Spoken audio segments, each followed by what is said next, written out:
What up, people? What's good? Salute. Yes, sir. Yo, what's good, everybody? Salute to the tribe. We're hip hop and comics and hip hop. We're a niche channel. And reserved for the best is super dope. I do sell comics. Check me out on Instagram at 6th_element_comics.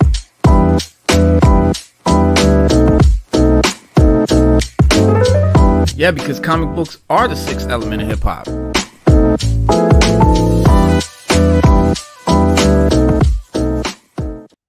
What's up? What's good, y'all? Sixth element of hip hop. You in the right spot. My man Cooks in the building. What's good, Cooks? What's up, man? What's going on? What's up, Sada? What's up, Steve? Hello. And Sata, welcome everybody, man. It's always good to see you. Whoa, Cooks. What is that? What is that on your head, man? What you mean? It's the NFC champions on my head. Super Bowl. What is that? What is that in the back? What is that in the background there? What is that? An Eagles flag you got back there, Cooks? The Eagles flag. Yeah. You know, you got when you're at war, you got to take your flag. You know what I mean? What that hat was on sale or something, Cooks? Was that hat on sale or something? Yeah. Did you get it like yeah. You right. I had to grab one. You know what I'm saying? I had to. I'm just saying, Cooks, man. Cooks, I'd have took you for more like a Colts fan or something. Cooks is a hat guy, man. He got every kind of hat. You don't even. Cooks, you see it. You know what I mean? I see it. This is out of Philly stuff back there. Cooks, what's going on, man? It's something you trying to tell me. It's something we need to know.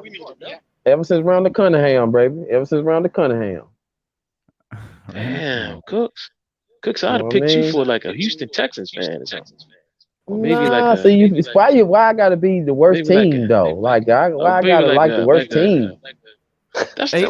Why is your mic echoing, bro? Can I be a winner? No idea. Hold on. Check. Sada, how you been doing? I've been good. You been doing any more shows on your YouTube channel? Yeah, I've been doing, as far as my videos. Yeah, I've been doing some. I'm on break right now. So, okay. I got you. I understand. But, yeah, I understand. I'm on break right now, but I'm probably gonna do one tomorrow because the DC slate is supposed to be coming out. Okay.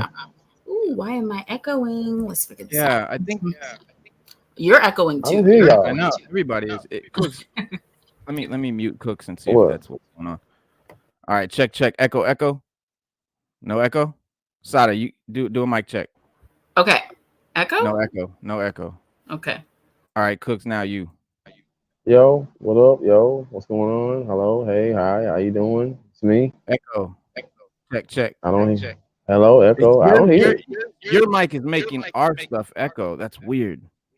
Damn, how is that? I ain't got nothing on. I don't know. All right, here we go again. What are you using for mic? Same thing I use all the time, my headphones. Right. Okay. It's all good. We got time, man. We got time to get it right. Our guest, Beddo Art, is coming. He's coming at about 7 o'clock, 7-ish. His mother's sick in the hospital. He's got to make it home from where she is to do the show with us. So that's super dope, man. We really appreciate that. But we're gonna bust it up for a little bit till he gets here. And Stu Dog is gonna come back here in a second. I guess he was checking it. He thinks it's his mic. Yeah, let me let him know it's not his mic. Oof. Hiccup.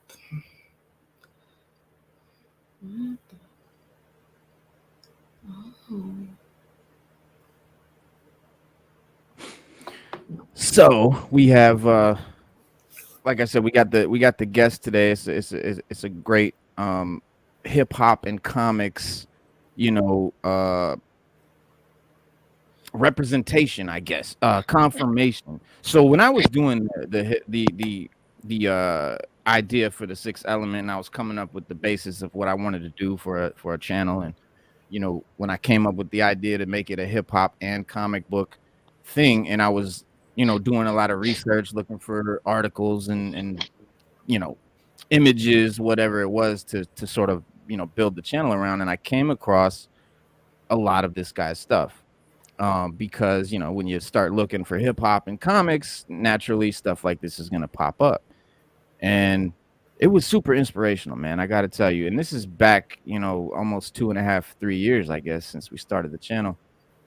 So it's been a long time. And you know, I never knew the dude. It didn't dawn on me really to even try to contact this particular guy or any of the people that do this amazing art. But Cooks, it was you, I believe, that had him on your show, right? And then that's how, and then you hit me up and you were like, yo, this is that guy or whatever. Yeah.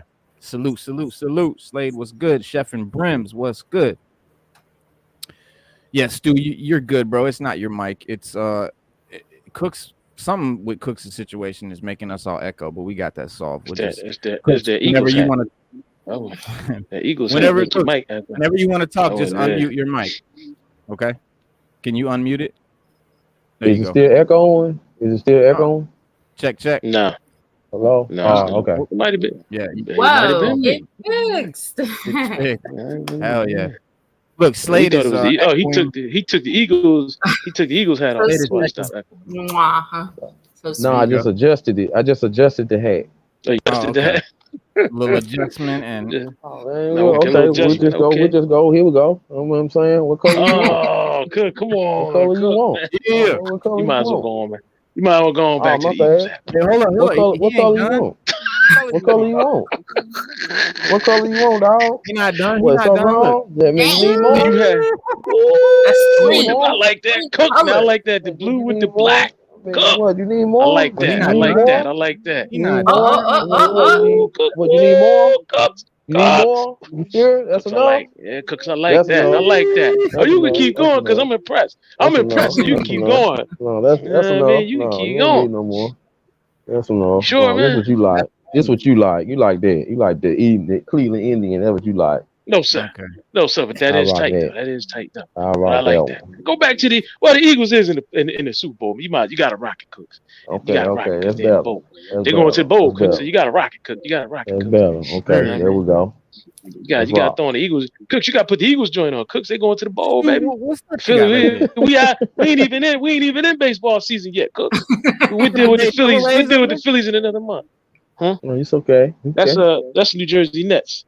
You know okay. Look at that. That's the that ain't the Brooklyn Nets. That's the New Jersey Nets. New Jersey. You know what I mean, Cooks? That's New Jersey Nets, Cooks. Yes. You know what I mean? Look at that, Cook.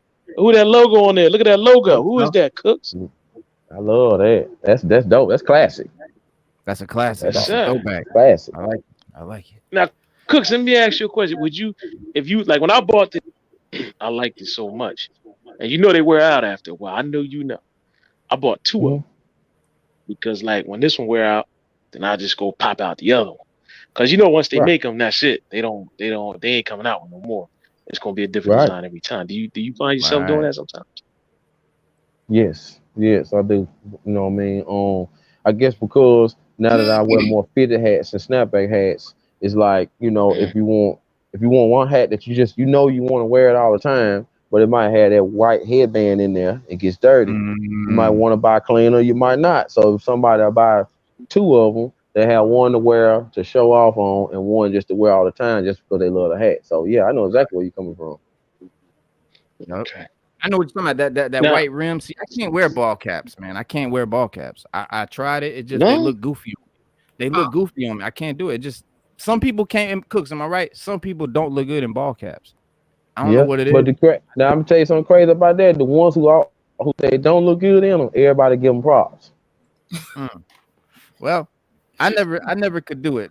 So I never got into the hat thing. But when I did wear caps, man, that inner white band, man, that shit used to piss me off because that shit'll get yellow after a while. You go to sweating, and I just because I'm in Florida now in the South. This might not be a thing up north, but in the South, that motherfucker gets sweaty as soon as you walk out the door, bro. Especially in Florida, shit, 100% humidity, you gonna be sweating and profusely. But and so we put like a paper towel up in there. All kind of different, you got coming up with different. I do that in the summer. You could do that in the summer here because it gets so hot. Here in the summer, you go to cookout, you come back, your hat got the sweat, bro. Got the sweat. You got requests. They want to see that Eagles hat. Oh, they want that Eagles joint, Cooks. I think Slade is an Eagles fan. Bring Nah, it you back. good, man. Bring it back. I'm gonna go super classic then. We're gonna put this one on. Oh, Uh-oh. We're gonna go super oh. classic. Super classic. That's hard. You see that shit? Damn. Super classic. It's the oldest hat That's I got. hard. It's Yeah, that's so hard. old, but it's Yeah, that's classic hard. though. But see, Word. that's what I Classic, mean. though. That's what I mean, Cooks. You will never see that hat again. You like they won't ever. You'll never. So that's why I said when you find one you like, do you find yourself buying two just to have a backup, just in case something happened to that one or I wish get I caught in wish a I had got a rainstorm. backup too. Oh, yeah, Man. bro. Now is that did you buy that one when you first started collecting that or Yeah, did you, this or was is that this one. you know, Like they don't even make this design no more. You know what I'm saying? Like this is a super. You can tell by the back. It's super dirty. Oh, you know what I mean? yeah, You know what I mean? yeah. But it's still wearable. Still It's a snapback. You know what I mean? So I Right. can adjust it like I want. And you know, I probably wouldn't be wearing it if my team wasn't doing so good. Right. Because it's just What? old. Cooks, wait a minute. Because it's so That's old. the hat that bring I that's the wear hat it bring so you old. up. Yeah, but he don't want to fuck it up. Yeah. Oh, I see You know what you what I mean. mean? What's the oldest one you got? What's the oldest one that you know? Probably oldest Brigham, what you call it? Brigham, that college called Brigham Young. Oh, I know you. Yeah, I know. Oh, you. Brigham Young. I got one of Brigham, those. I had bought a fitted cap like that. Probably like back in like the single digit thousands, like 02, 03, 04, 05. I still got that hat. And I got it buried away in the closet, but that's probably the oldest one I got. And as far as snapbacks, this right here, this hat and the Cleveland Indians when the logo was smaller. This is like the second oldest hat I got. So okay. Now, if you had to take a count, how many hats you think you have altogether? if I haven't the ones that I done gave away, because I done gave away a lot of hats. And I done moved twice in the past 3 years. So if I put that together, I'd probably say I have somewhere like around 150. 150 hats. That's a lot. But that's over like a 10-year span. Like it's people that's got way more, way. Oh, I know. Whole wall You had that full. guy on with like 800 hats. God. Yeah, like And that was 450, just one kind. Yeah. You know what I'm saying? Yeah. That was just one part of it. He still had 3-digit, 4-digit more. You know what I'm saying? Then his wife got almost the same number of hats he got. Wait a minute, his wife too? Damn. Yeah. In the game. Yeah. Wow. Yeah. Man. Now see, that's Like something she I would known- never. Mm-hmm. Yeah. Oh She yeah, the known for wearing women hats. fitted collectors. She rock baseball joints. I'm saying she rocked the fitted joints, the baseball joints. Yes. The women fitted collectors are Nice. like killing the men fitted collectors because it's just and that's like on the real. That's on the real. Like I can show you some ladies that you'll be like, wow, look at that. And then they got the matching jerseys. Every NBA team, every MLB team, every NFL team, and they got the matching shoes. Whether it's the Jordans or the new made, like it's whatever. Like I'm serious, and they take it seriously. They ain't doing it to be pretty. They doing it to let you know I got this. Can you get it? You know what I mean?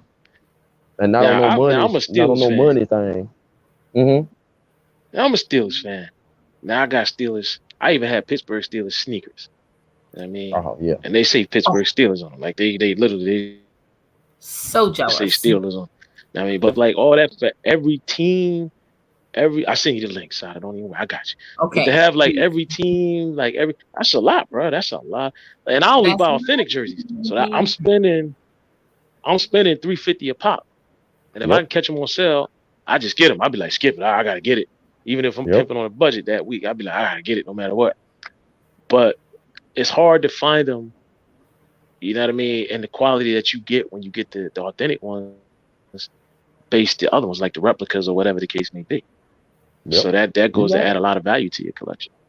Mm-hmm. Y'all telling the truth. Damn, I'm just reading this thing, man, because we was talking about Mayor of Kingstown before we started the show, and Jeremy Renner, you know, obviously the star of the show. I was reading his the injuries that he suffered was he was on some Hawkeye shit. He was on some, you know what I'm saying, superhero shit, bro.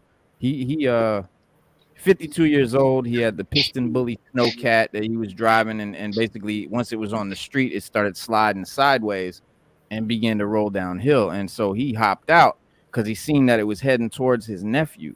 And to like save his nephew, he hopped out and he tried to hop back in. And you know how the it has like a tank track tread, you know, like the belt isn't like, it's not like tires, they're like tank wheels, like a tread. Yeah, it's got the belt. It's called a belt. So he hopped it's called a belt. The belt. It's called a belt. Right, he hopped up onto the belt, and that shit just sucked him under and fucked him up, and that's why. How he got. He was trying to rescue his. He did rescue his nephew. He rescued his nephew. Right. Nah, well, when I was in the military, the Abrams tanks, they'll tell you straight up when it start rolling and under any capacity, do not stand next to it or get anywhere near the track or the belt. It will suck you in. It'll suck you under. If something get caught on it, like let's say a piece of your clothing got caught on it, you done. It's gonna drag you. It's literally gonna drag you and take you under. And it's designed to do that. Yeah, it's designed to do that. So you can't get close to that at all. Yeah, you can't run on it like you see them doing in the movies and stuff. You might see a guy running. Man, you can't do none of that on it. It's not designed for that. You will try it if you want to. You will. Yeah, OG Green, what's good, my man? What's up, guys? What a surprise, man. OG popping in, man. That's what's up.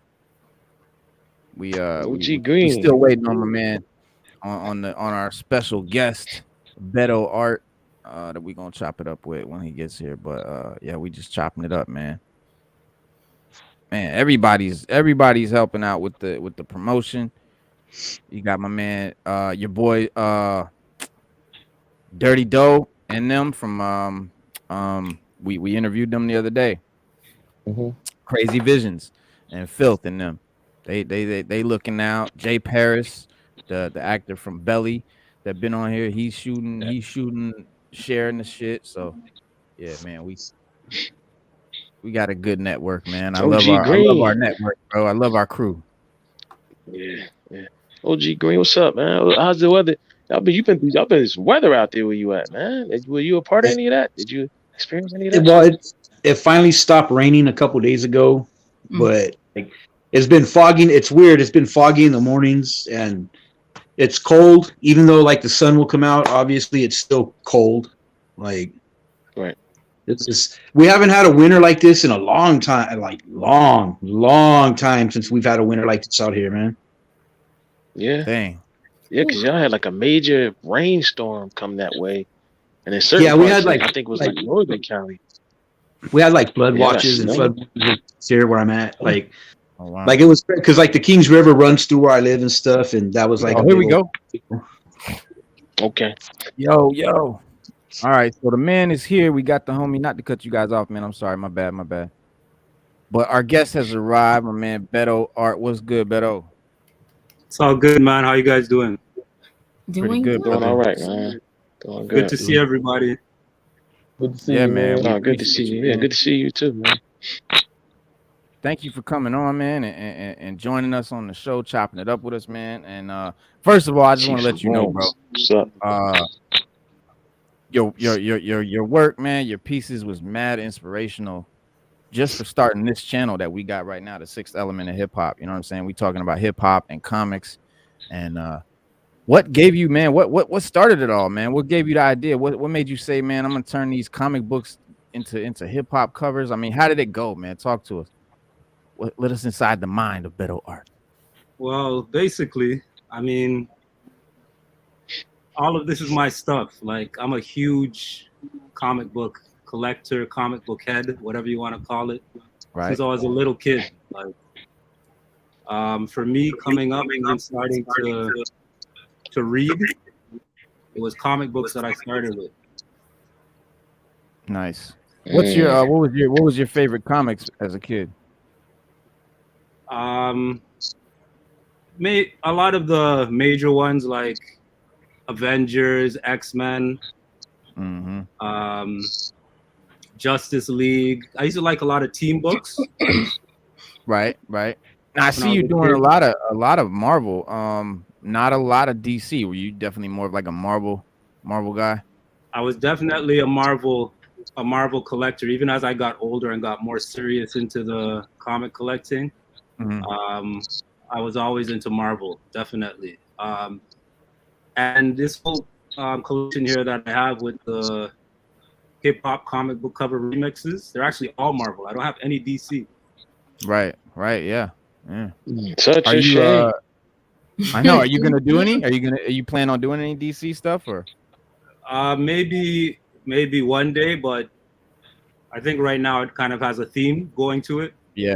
Okay. So. And what? So what? Now. What's your goal? What's your next project? What's your next move? What do you do with these? Because so far I've only just seen the pictures, on images. Like where can people see these? Like, are they up somewhere? Or are they involved? Are they part of something else or what? Right. Yeah, just taking a step back. Really, it just is something I started for myself. As I was mentioning, I'm a big a big comic book collector, also a big hip hop head. So it was just combining two of my loves. I'm an artist as well, obviously that. Yeah. So just combining two of my loves, and I thought this would be something dope that I would like to display. And then I noticed a lot of other people had the exact same interest that I did. Right. That's what I've been. That's what we learned doing this channel, man. Finding so many people that been into hip hop and comics together, man, and just blending that shit, man. I love it. Right. Stu, Cooks, anybody, y'all feel free, man, to ask him some questions. What's up, Cooks? What's up, Beddo, man? How you doing, man? Everything's good, man. If anything, I would ask you, as far as on the hip hop level, you saying that you bringing out something different. What will be different about the music that you bringing out or putting out? Because that is what you meant, right?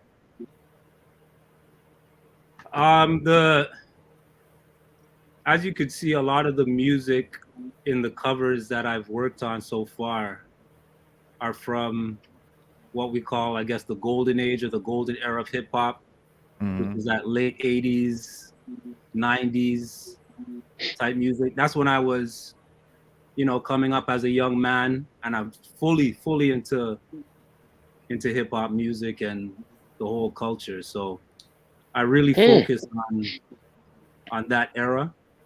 Yeah, I get a lot of requests and people talking to me and saying, can you do like a Migos cover or right? You know what I'm saying? Or some new shit. Yeah, something new like Lil Uzi Vert. Lil Uzi Vert. I knew that was coming. Yeah. Man, yeah, but it's not in me to really put the expression behind it. Like it has you to don't be have the passion really for feel. it, right? Yeah, has to be that connection. So no, really plus we get it. We get it, man. My era of music. Yeah, no, we get it, man. We get it, Beddo, because like I grew up in that same golden age era. Like I know exactly what you're talking about. So like to ask this generation, I know it's their time. I get it. I know it's their young man's time, 20 years. I get that. But what they have to understand is that there is nothing wrong. If you want that, then you do it. For your generation. You're doing it for your generation and for your time. If you want it, you do it for your time. You do it. You find somebody to do it. You just representing for what you know and what you love and what you believe in. You know what I mean? But now that we on that question, we ask a question here on this channel a lot to all our guests that come on. And we just like to get just a vibe to see how they feel about the Black Album by Jay-Z. What's your take on it? Black Album by Jay-Z. Yes. It's definitely a classic album. Me personally, I do totally respect Jay-Z, and he's one of the illest out there. But he's not one of my favorite MCs. Mm-hmm. Who would be your favorite MC of all time? My favorite MC of all time is Nas. Okay. Why so? Which is And I mean, not in a bad way, not in a bad way, and then because like I'm eclectic, but I'm eclectic, so I listen to everything. But when it comes to hip hop, I also embrace it all. I've embraced all of it. So I like to ask that question because like I love KRS-One. To me, KRS-One is the best rhymer, rapper style of rap I've ever heard, ever, out of any MC I've ever heard. And I always like to ask people that question, like, why Nas? Like, well, what is it about? Because Nas has a cult following. I just like to ask that for people who say Nas, because I like to know why, and it's always different. So why Nas? KRS is in my top 5, sometimes in my top 3 too, by the way. But for me, Nas, the storytelling is I don't think there's really many MCs on par with him as far as that skill, specifically storytelling, painting a picture, right? Right. The longevity that he's had. Yeah, definitely. Yeah, he's definitely some like banger albums right now. Like I'm sure you guys have heard his recent stuff. King Disease. Yeah, we're big fans. King Disease. We big fans of all 3 volumes. Yeah, we love all 3 volumes. It's like the stuff he's dropping even now. To me, he's dropping classic albums, and this is this is like 30 years later. You know what I'm saying? So still doing it, still putting them out. When you got that, when you hear Illmatic, when you hear Illmatic, do you still get the same vibe from it that you got from it, over 20 years ago? You know what? It's never the same as the first time, because when I first heard Illmatic, it was like, I mean, perfect stuff. Really? I don't want to be too extra and say life changing, but that was like some groundbreaking stuff, mind blowing stuff for real. So I still listen to it regularly, right? Still one of my definitely one of my top albums. So I wouldn't say I get the same feeling as that first time I heard it, but Illmatic. I mean, that's a certified. See, because I feel that way. I feel that way about Criminal Minded. If I hear Criminal Minded today, I still love it just as much as I did the first time I ever heard it. Like I still get that same chill that I got when I first heard it. Now listening to music today, do you think that artists today have the same dedication to the music that Kumo D, LL, KRS, Nas, and all of them had? Do you think that these guys today have the same dedication?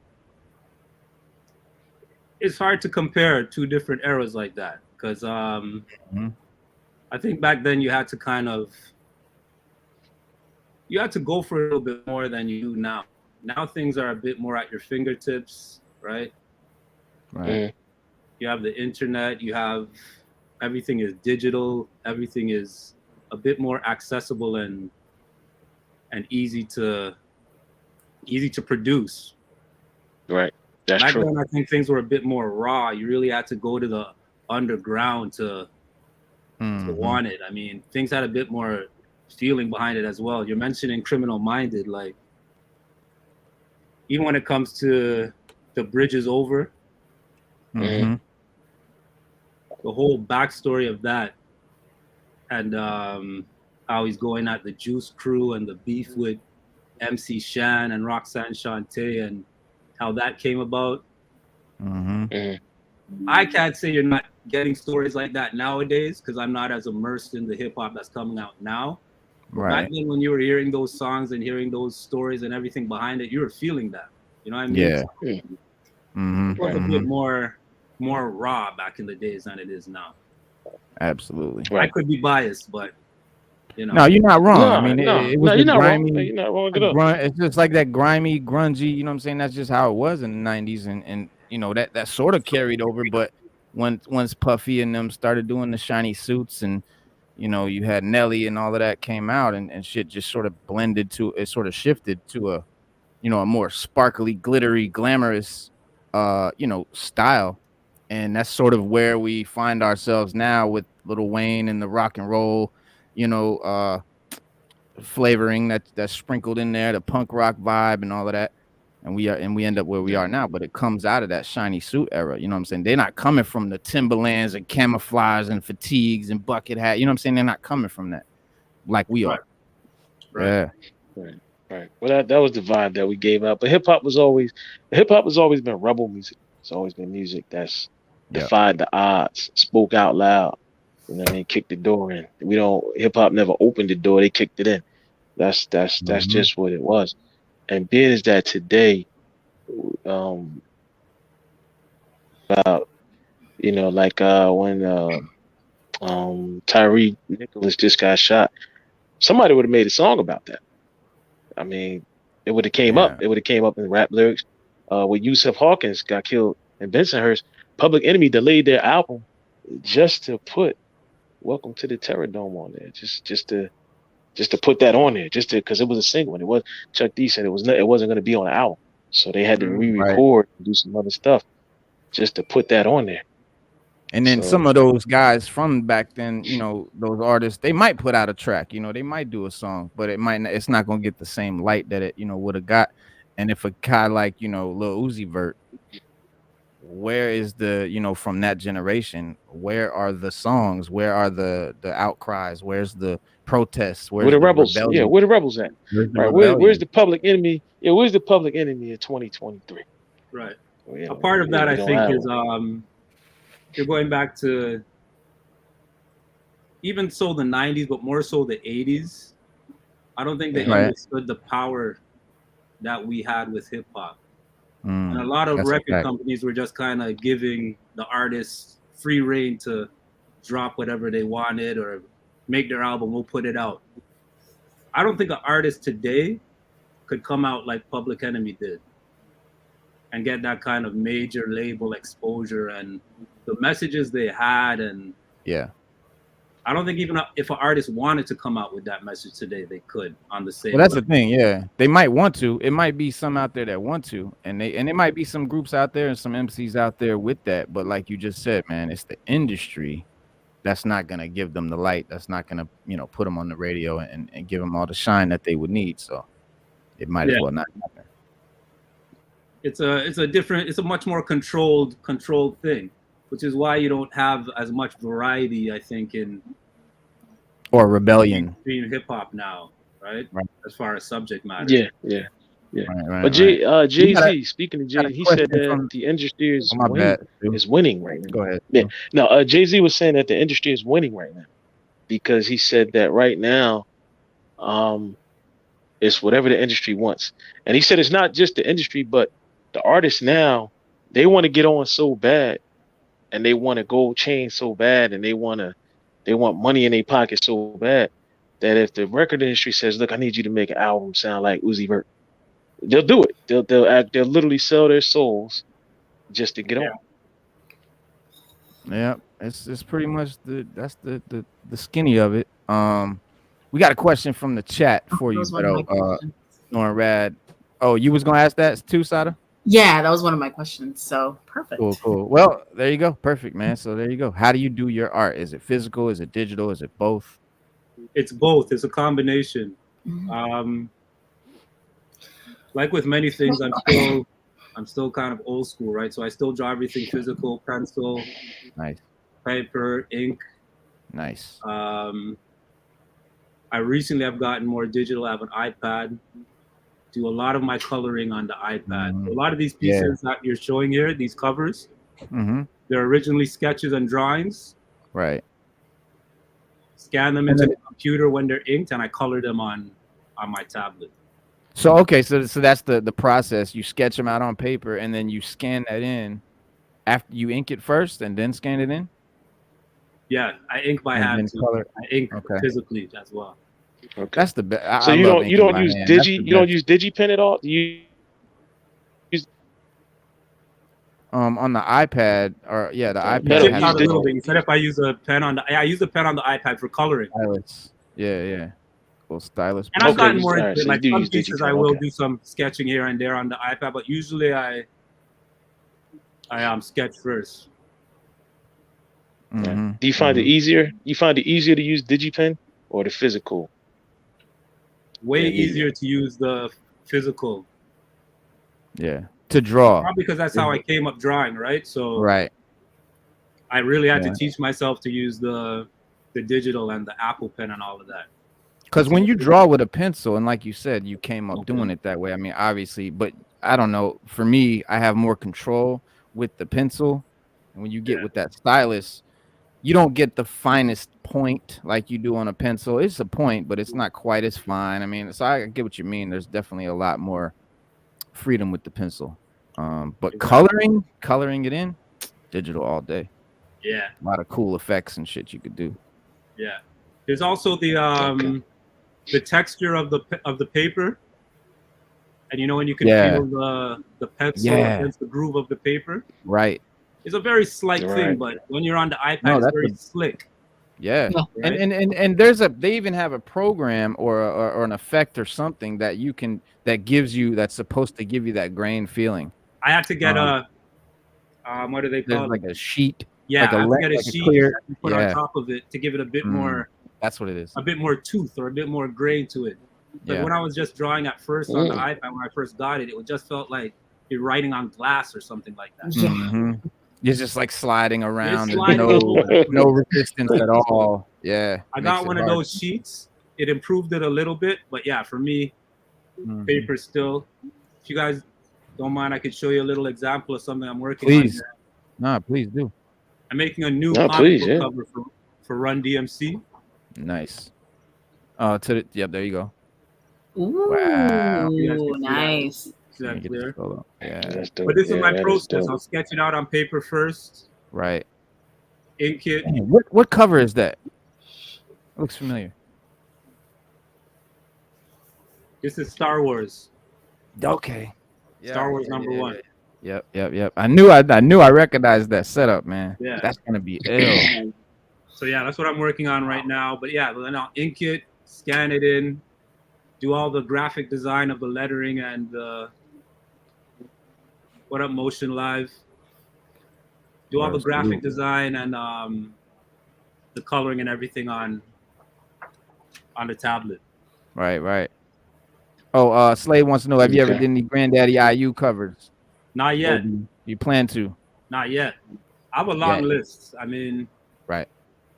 I bet. As all of us know, who's listened to music from that era, the list is nearly endless. Mm-hmm. Where did you grow up? Yeah. Where are you from? Where'd you grow up? Toronto. Magnetic. Toronto. Okay. Toronto. Yeah. Mm-hmm. But yeah, the list is Toronto. Okay. Well, now we got 3 good things that came out of Canada. I want to know what the other 2 are. Celine Dion and Rush. Celine Dion. What about Jim Carrey? Yeah, Jim Carrey. Huh? We talking about music. Yeah, Jim Carrey. We talking about good. Yeah, he's Canadian. Yeah. Rush is fire. What else? Music from and Celine Canada. Dion. Yeah. Celine Dion. Yeah, that's not a lot. Celine Dion. Celine Dion. What about Snow? Yeah. There's a lot of hip hop history in Toronto too. If you really go into it, I mean, yeah, it's a Jamaican culture. If you're from there, Toronto, right? you know, like if you're going through the Maestro Fresh West, Dream Warriors, coming up to more recent times, Cardinal Official. Well, shit, Drake's from Canada too. Yeah. Drake. We have to mention Drake. And Tory Lanez. Ain't Tory Lanez from Canada? Tory Lanez is from Brampton, which is right around the way from here. Yeah. Cressa is from around the way if you're going up to all the more modern music. So Toronto's deep when it comes to hip hop too. Oh yeah. No, it is. Absolutely is. Hip hop is big, man. Hip hop, I mean, all over the world, every country, every continent, hip hop has a huge impact, man, and a huge it's just blanketed, man. It just covers the whole globe, man. I love to see it, man. I'm sure every country, every city in the world has their hip hop artists represent. Yep. And a scene. Yep, absolutely. Scene, don't forget Jim Me. Don't forget Jim Me. That's, you know what I mean? Out in Germany. Right. Germany. German home.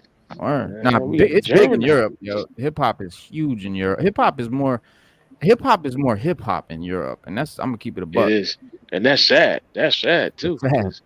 Yeah. That's sad because there should be more hip hop here, and they hate, and they hate the stuff that we hate. You know, from our age range, that the young people like. They don't like it. They don't want it. They Young don't listen to people in trap. None Europe of that. are listening to real hip hop. Like young kids over there are listening to real hip hop. You know what I'm saying? That's what I love to hear. But it is sad, man, because like New York, like England is more hip hop than New York. Like what the fuck? What's going on? That's the problem. Times change, man. Things change, but things go full circle too. So probably will come back around to New York. That's again. right. That's right. It'll definitely come back. Yeah, it's coming back. It'll come back. Where are you at, Dog? New Jersey. And you?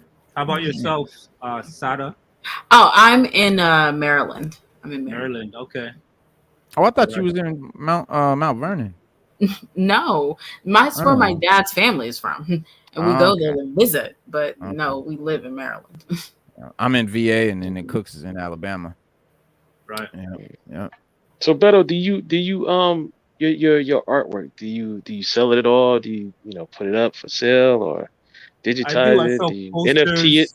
Oh, nice. I sell posters, prints. I got my own little online store. Can you give me where can they find these prints? Like what's the store? Give me the website so I can put it on the screen. It's the same as my social media, Beddo Art. So it's BEDDOART.com. Nice. Simple Do you have enough. a favorite one, like a favorite cover that you've done? The first one I did might be my favorite. The first one I did in this series was the Rakim. Gotcha.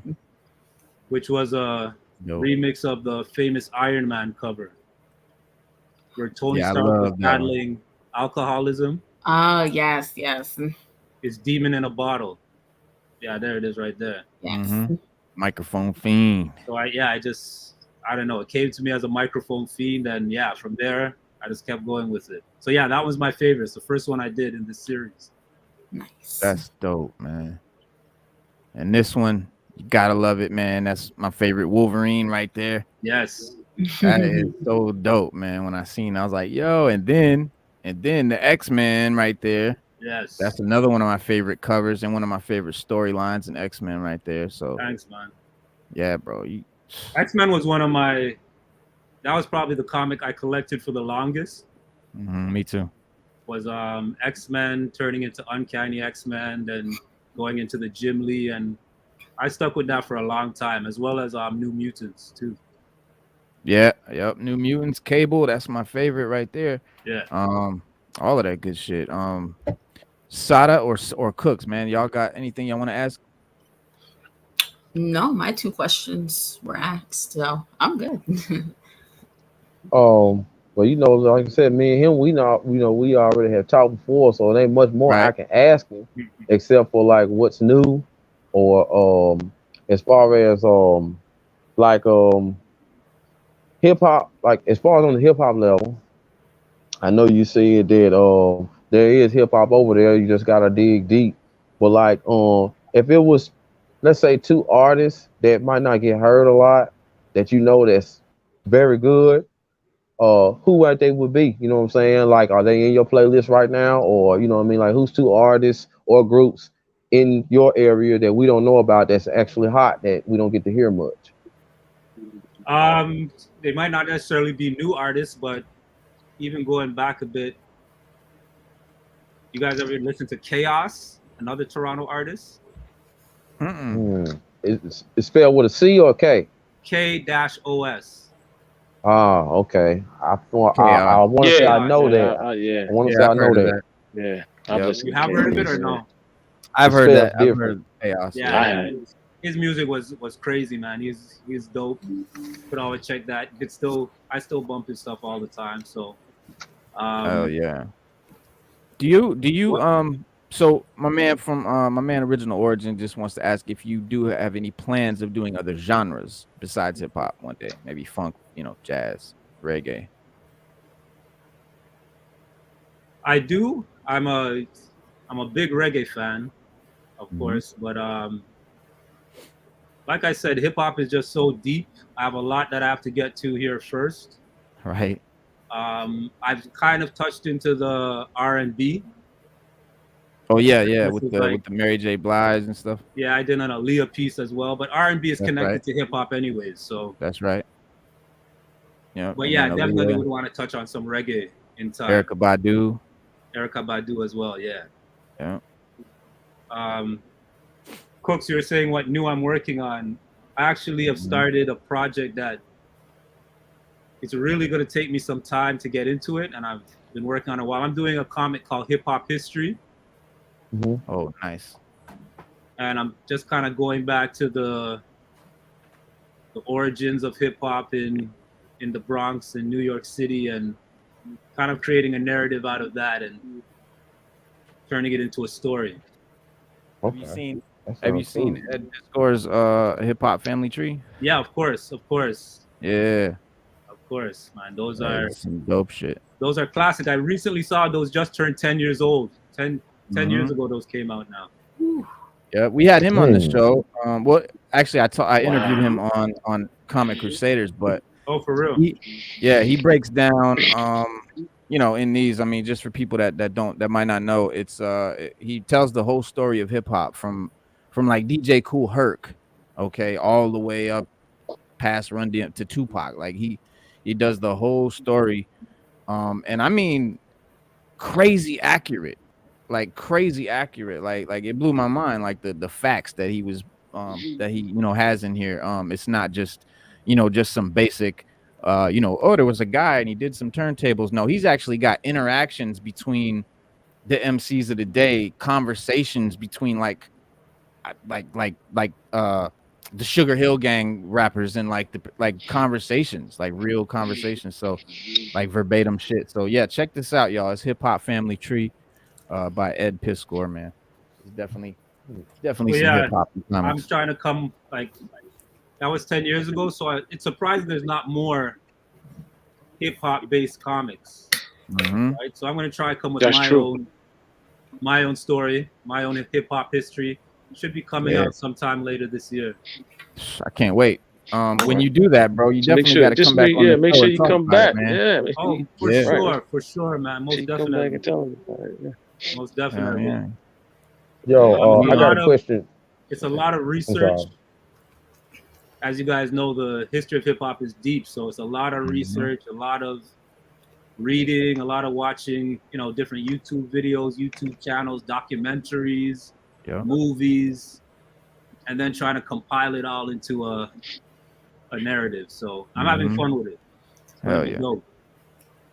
That's good. Yeah, I can't wait. What's your favorite hip hop movie of all time? Hang on, Stu. Cooks was about to ask something. No. Well, I was gonna ask a question, but go ahead, Stu. I want Stu go ahead and ask that because what I want to ask him a little on the serial level. Yeah. That's tough because there's so many good ones, man. It's quite a few. It's quite a few good ones. Yeah. For me, it's the graffiti one. The name Wild Style? Not Wild Style. It's a documentary on graffiti. I was watching it the other night. I think I seen that too. It's on YouTube. Is it there's some I think I know what you're talking about. Yeah. It's I'll get the title or someone will put it in the chat in a second. Yeah.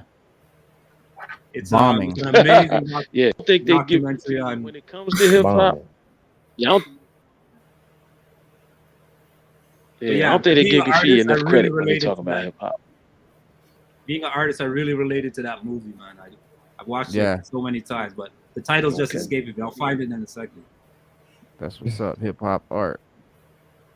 Okay, have you ever done any graffiti? Yeah, I have. I used to do my little thing here. What was your question? I want to hear Cook's question. No, I know they was in the middle of talking though. I ain't want to. I want to let them go and get through answering because new question. You know what I'm saying. But I guess what I wanted to add. Well, not guess. What I wanted to ask Beddo, man, because I know it's been a while since I talked with you, and a lot of things have happened since the last time we talked. You know what I'm saying, as far as it through the world. You know what I'm saying, especially the U.S. And what I wanted to ask was, man, you know what I'm saying? Like, as a Black Canadian, man, and when you see stuff over the lines happen over here, that's like crazy.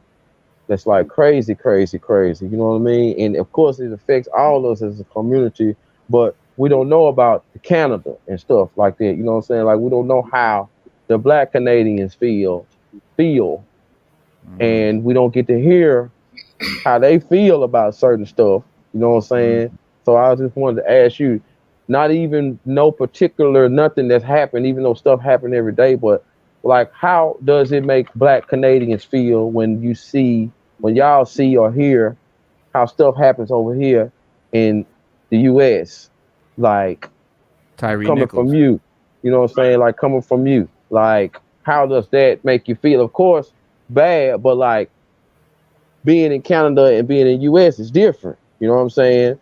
But we never get to hear your views or Black Canadians' views for that matter. So I would just like to hear, for us to hear, you know, some of your views on just some of the things you see. And there's probably stuff going over there that we don't know about.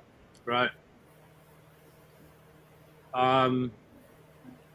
Just quickly, the movie was called Style Wars, by the way. Style Wars. Style Wars. Style Wars. Yes. That's the illest. That is a dope one. Love The that Star movie. Wars was good. Yeah. Yeah, if anyone hasn't watched it out there, it's a great piece of history of the 1980s New York City. Yes. But yeah, as a Black Canadian man, especially now where with the internet and social media and everything, it's a lot different than maybe 15 or 20 years ago. If something's happening in the States, in Memphis, we're seeing it here in real time. Right. For the first time in history. We're seeing it at the same time as brothers and sisters in the United States, probably same way they're watching it the same time in Africa, in UK. So, I mean, social media and the internet has really made the world a smaller place. Right. Which I think is one of the positive things about it.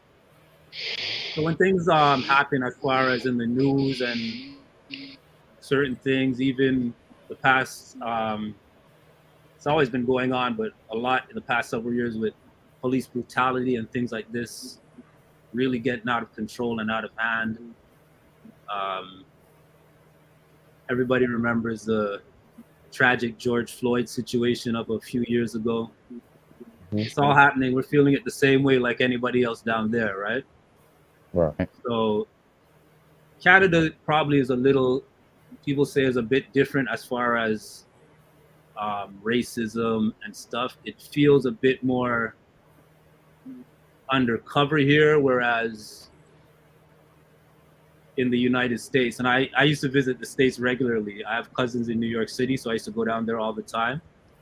I think down there things are a bit more upfront, in your face. Yeah. Mm-hmm. Which is Canada is that kind of, I don't know if you guys have heard, Canadians are so polite. Everything's like so polite and people are trying to be nice, but it's kind of the same sentiments, but it's a bit more hidden. It's a bit more hidden within the system and hidden within the politics of the country, rather than right in your face. So you have to deal with it in a different way, but you still have to deal with it. Gotcha. Do you in Canada is there a similar issue with police treatment of Black people, or is that an American thing? No, most definitely. I think that's probably a worldwide thing. Yeah, I think so. I think it's just the whole power dynamic is just imbalanced, and put that along with racism, and it's a problem anywhere. Right. Yeah. I mean, you know, obviously America has its history, and you know that has a lot of connotations, and there's a lot of deep-seated, you know, feelings and all of that. So it's enlightening and educational, I guess, for us to hear, you know, what other countries not only think of us, but what they're dealing with as well, because I think, you know, America tends to overshadow some stuff like that. So it's good to hear that. Right. Yeah. Yeah, it definitely feels like a unified front worldwide. Like that's yeah, and that's good, man. And that's what we need, man. We need a global, you know, unified front. Because you know it's gonna take a whole generation, man, to change this. It's been generation after generation after generation seeded, you know, into people, and I think Gen X, you know, our generation was the first one to come out, you know, after the civil rights movement, after everything was like, okay, now we can breathe a little bit, and so we have raised our children, you know what I'm saying, in that way of you know, not really seeing color and equality and all of these things, and so this next generation, I think, has a much better chance than we do of changing things. I hope that in my children's lifetime it really does change, because I think we're on the path. I'm not gonna say we're, you know, anywhere near close, but we're on the path. We're heading in that right direction, man. But I think it's a generational thing. It's going to take generations to change it. You know, it's not like people's minds can just change, because this stuff is deep seated, like deeply subconscious in people. You know, like a lot of these cops, they're literally just terrified of black people, just scared for no reason, you know, and it's just something that has been ingrained in them, and they don't even know it. They don't even understand that's why they're acting this way. And it's a societal thing. It's not just police. I mean, you can't really blame cops. It's not just cops. It's society at large. But that to kind of segue into the update here that we were talking about the other day. 2 other Memphis officers were now relieved of duty, and 3 fire department workers are fired as new details are starting to emerge from this deadly police beating of Tyree Nichols. That's crazy. So a total of 7 Memphis police officers relieved of duty after Tyree Nichols was beaten. It's gonna be more.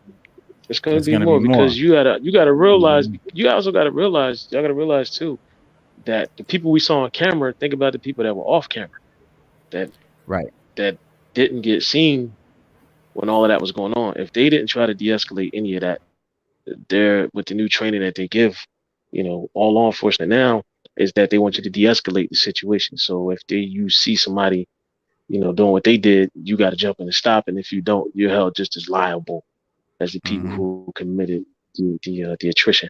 So, And those you cops, they know, were part of a bigger unit. They were part of the Scorpion unit. You know what I'm saying? And that's why it's other cops that, you know, other people, like you said, is going to be more, because the Scorpion unit that killed Tyree Nichols was formed to target high crime areas, but locals say that his neighborhood was peaceful. There was no need for that squad, you know what I'm saying, to be there, right? too, And that you would know? make sense because that would make sense if you have a special unit and they're in Beverly Hills, but they're supposed to be in downtown LA. That's Right. the first We had question a you unit, ask is, what y'all doing over there?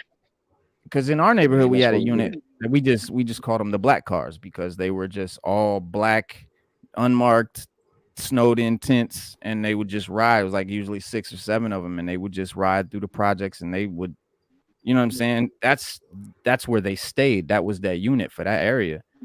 And it just seems like that unit going to the suburbs or something like this, man, and it just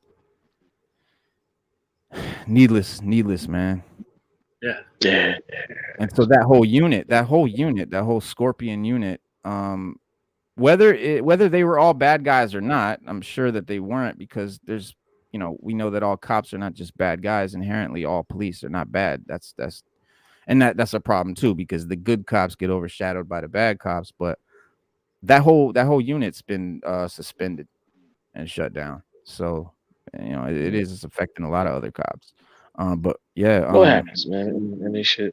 It's just, you know, it's sad that, you know, that they would, you know, go that far. Like when you watch the video, it's very alarming to see that they're like on, like a lot of y'all got to understand this. you're on camera. And those cameras, everything that's ever recorded on those cameras, so it has to be released to the public sooner or later. Like it has to be released. We've heard of police departments that they won't release the footage. They like, oh no, we can't release that. That camera footage is admissible as evidence in court. It's also for the community to see, what's happening, and if something wrong did go wrong, what we're doing about it, what the police department's doing about it, the higher echelons. The saddest part about the whole thing was not even the part of what they did. It was the fact of how they acted on camera. There was no professionalism. They were not professional. None. They were not reserved. They did not hold back. Like some of the stuff one of the guys The footage told the guy, the footage after the beating is crazy. All When of you hear them just talking shit with each other, it sounds when you like hear them talking, right? on the corner. It just sound like they're right. Yeah, they just talking. Yeah, the guy was like, "Oh, I had to baton the fuck out of him." He's like, "Huh? Word. Like really? Like that's how you gonna say it? Like you really?" And told the dude he was gonna do it. Like yo, bud, that's the most disturbing my part. leg was hurting. I was like, fuck it. I seen him running out. I'm like, yo, that don't even sound like nobody that I want police in my neighborhood. You know what I mean? Like that's not who I want to have a gun and a badge and a stick. That's not who should be doing that job. Yeah, it's the hiring practices. Right. Yeah, I mean the training can't be blamed alone, but it's just a long process, man. It's a long way to go. We've been saying it for years in the African American community that's been happening. And then we started catching it on camera. Everybody was like, well, why did they get beat? It's not the question of why did they have to beat him, man. The question is, it's excessive. It keeps going. Like, if you got a guy subdued and cuffed, why you got to beat him now? Put him in the back of the car and take him down to the station. Yeah. Right. He's not a threat. He might be doing something. He might be disobeying you, whatever it is. Maybe he's not rolling over fast enough or whatever it is, but he's not a threat to you. So why are you hitting him? Like, I get subduing him. I get that. You got to subdue people sometimes. That's a fact. No problem there. Once they're subdued, what's your excuse? They're trained in a way to do it without violence. Exactly. Because you have what they call use of force and all that. Yeah. They unleashed a barrage of commands too that were confusing, conflicting, sometimes impossible to obey. And at times analysis of the footage shows like that they had shouted at least 71 different commands during the 13-minute period before they, reported over the radio that Mr. Nichols was officially in custody. And the orders were issued at 2 locations, right? So one was near Mr. Nichols' vehicle, and the other, in the area that he fled to and where he was, beaten. And so the orders were often like, but in his defense, different cops at the same time. But in Nichols' defense, right? But in Nichols' defense, he has the right to do what he did. Like he kept asking, like when they pulled him out the car, he's like, "Yo, what did I do? Why y'all pulling me out the car?" Like he has a right to ask that because you can't just walk up and pull somebody out the car. Like they had to say, "Look, man, you were speeding, your endangerment is such and such, such. I need you to step out of the car."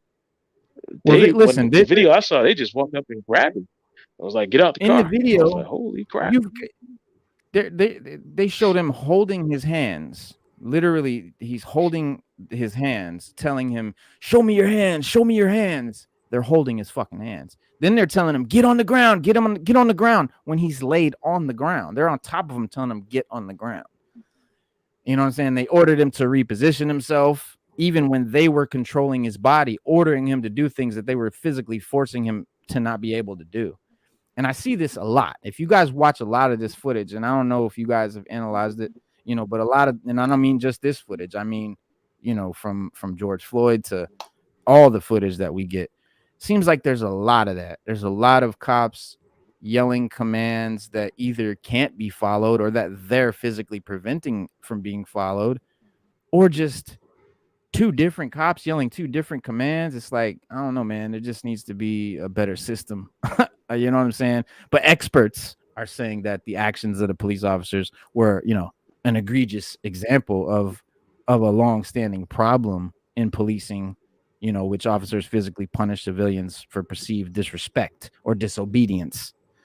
Sometimes they call it contempt of cop, right? The practice of, And then it was notoriously, prevalent decades ago. It was definitely far more rampant in the 80s and stuff like that, 90s or even. But even the fact that it was 5 black officers that did this to another black man, I don't know. To me, there's something sinister there, man. Something ain't right. Yeah.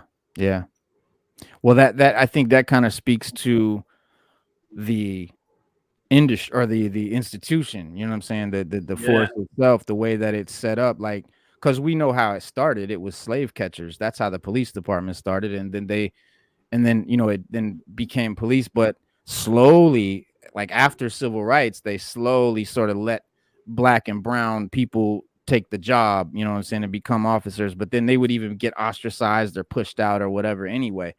And then so I guess the point I'm making is that it was one way. It was basically Irish cops, you know what I'm saying, and her or whoever, and then this new group of people that weren't there before have come in, and so, but that old mentality or that old way of doing shit was taught to those black officers, and those black officers, they're doing their job, which is to do what the other guys are doing and follow their lead. And it's sad because, but this is again, and I want to be clear here. We know, and we will definitely always support that there are many really great cops who do the job with honor and respect and dignity and all of that. So we don't want to say that this is just police across the board. So there's always exceptions to the rule though. But man, Slade said we need RoboCop out there in the streets. I don't know. That's kind of the problem. That might be the problem. But you saw that RoboCop dog they got out there? Yeah. Robo dog? Scary shit, man. They're sending AI robots into buildings and shit. I mean, how you think people are going to deal with that?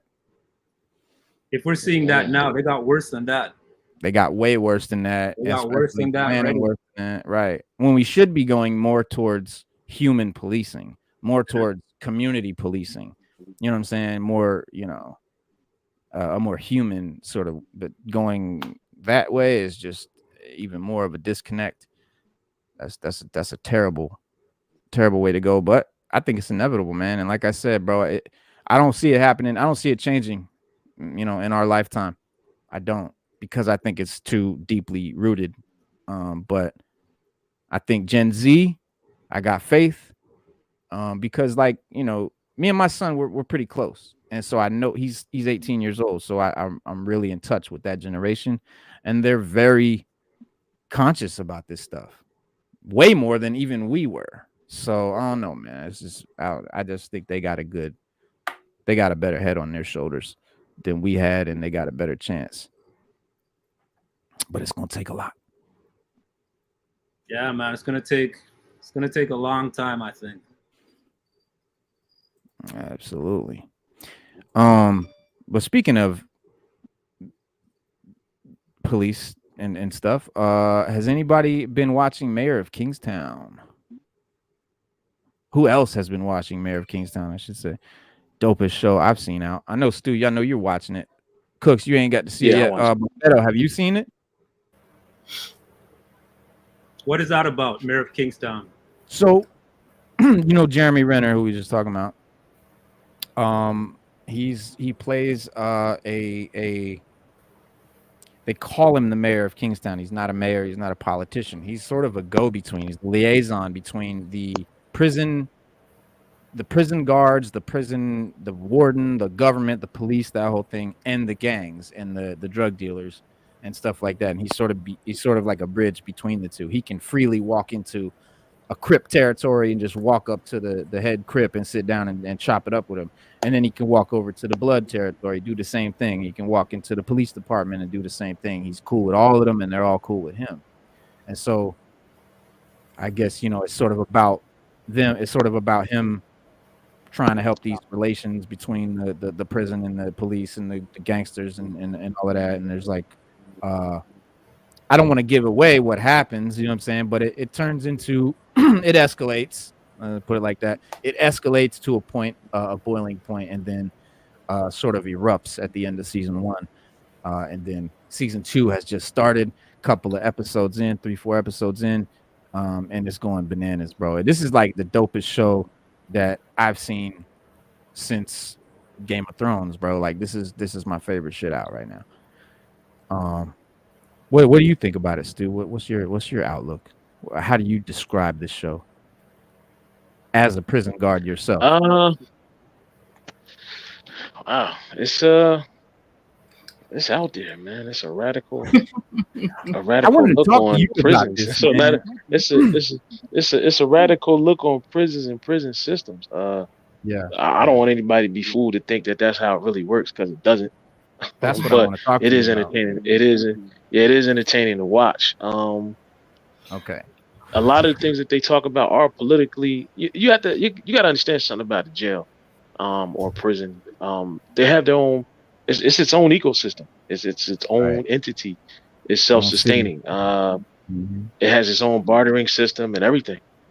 So it's like everything that happens behind that wall is just strictly, for, it's like if you go to a country, a smaller country, like the things they do there, that's sort of like a prison. It's like that. And when you go in there, they have their own bartering system, their own hierarchy and everything. So this Mayor of Kingstown does a good job at representing that. It's radical, and it's entertaining the way they present it to you, but it represents it pretty well. I think Jeremy, the way they did the riots and all of that, like the way that they're doing everything. I wanted to ask you, like, the way y'all do things, how realistic is it? But I think, like you said, not realistic at all.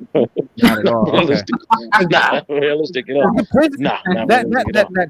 The town, Kingstown, it's like a prison town. I think there's like 7 or 8 prisons in the city, or like 6. I don't know. There's a bunch of prisons in the city. It's a big prison industry town where like everyone that lives in the town works for the prison in some way. Prison. Well, in that way, okay, all right. In that way, we have towns like that in New Jersey, where there's a prison like Newark is a perfect example. You have a Northern State Prison that's in that town, and they when they built the prison, they asked the state to hire people from the city of Newark first. They actually get first dibs at jobs in that prison.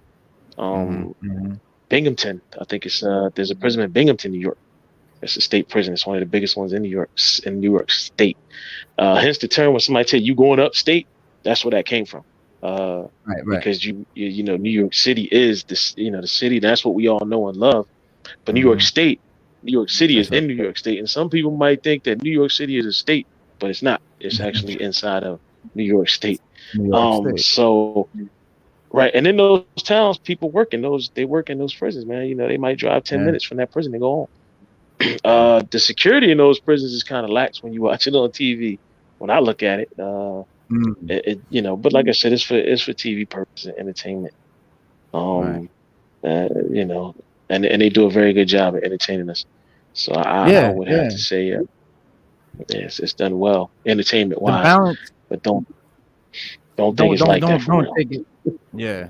Well, I think it's even about. I think these prisons in the show are like some sort of progressive or some new form of prison or some new experiment they're doing, like some new type of prison. I know that in season 2, in the episode that just dropped yesterday, they do have they talk about the company, the corporation that sort of owns or runs all these prisons, and how it's coming into to assimilate this prison and make it part of their system and the way they do stuff. And it's like this new way that they're trying to do shit. But the balance of that's power, another thing too.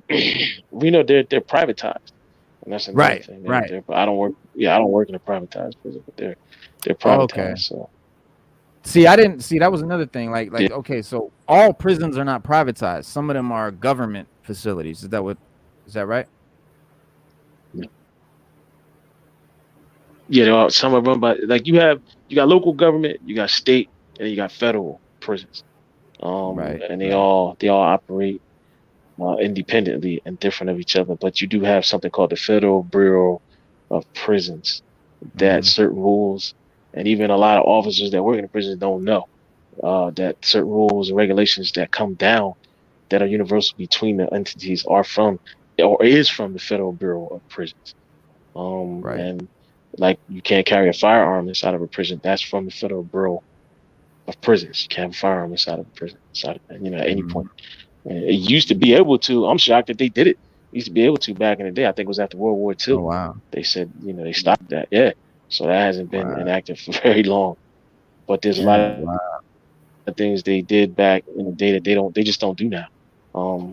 They used to have back in the day. They used to have I get what you call the hole.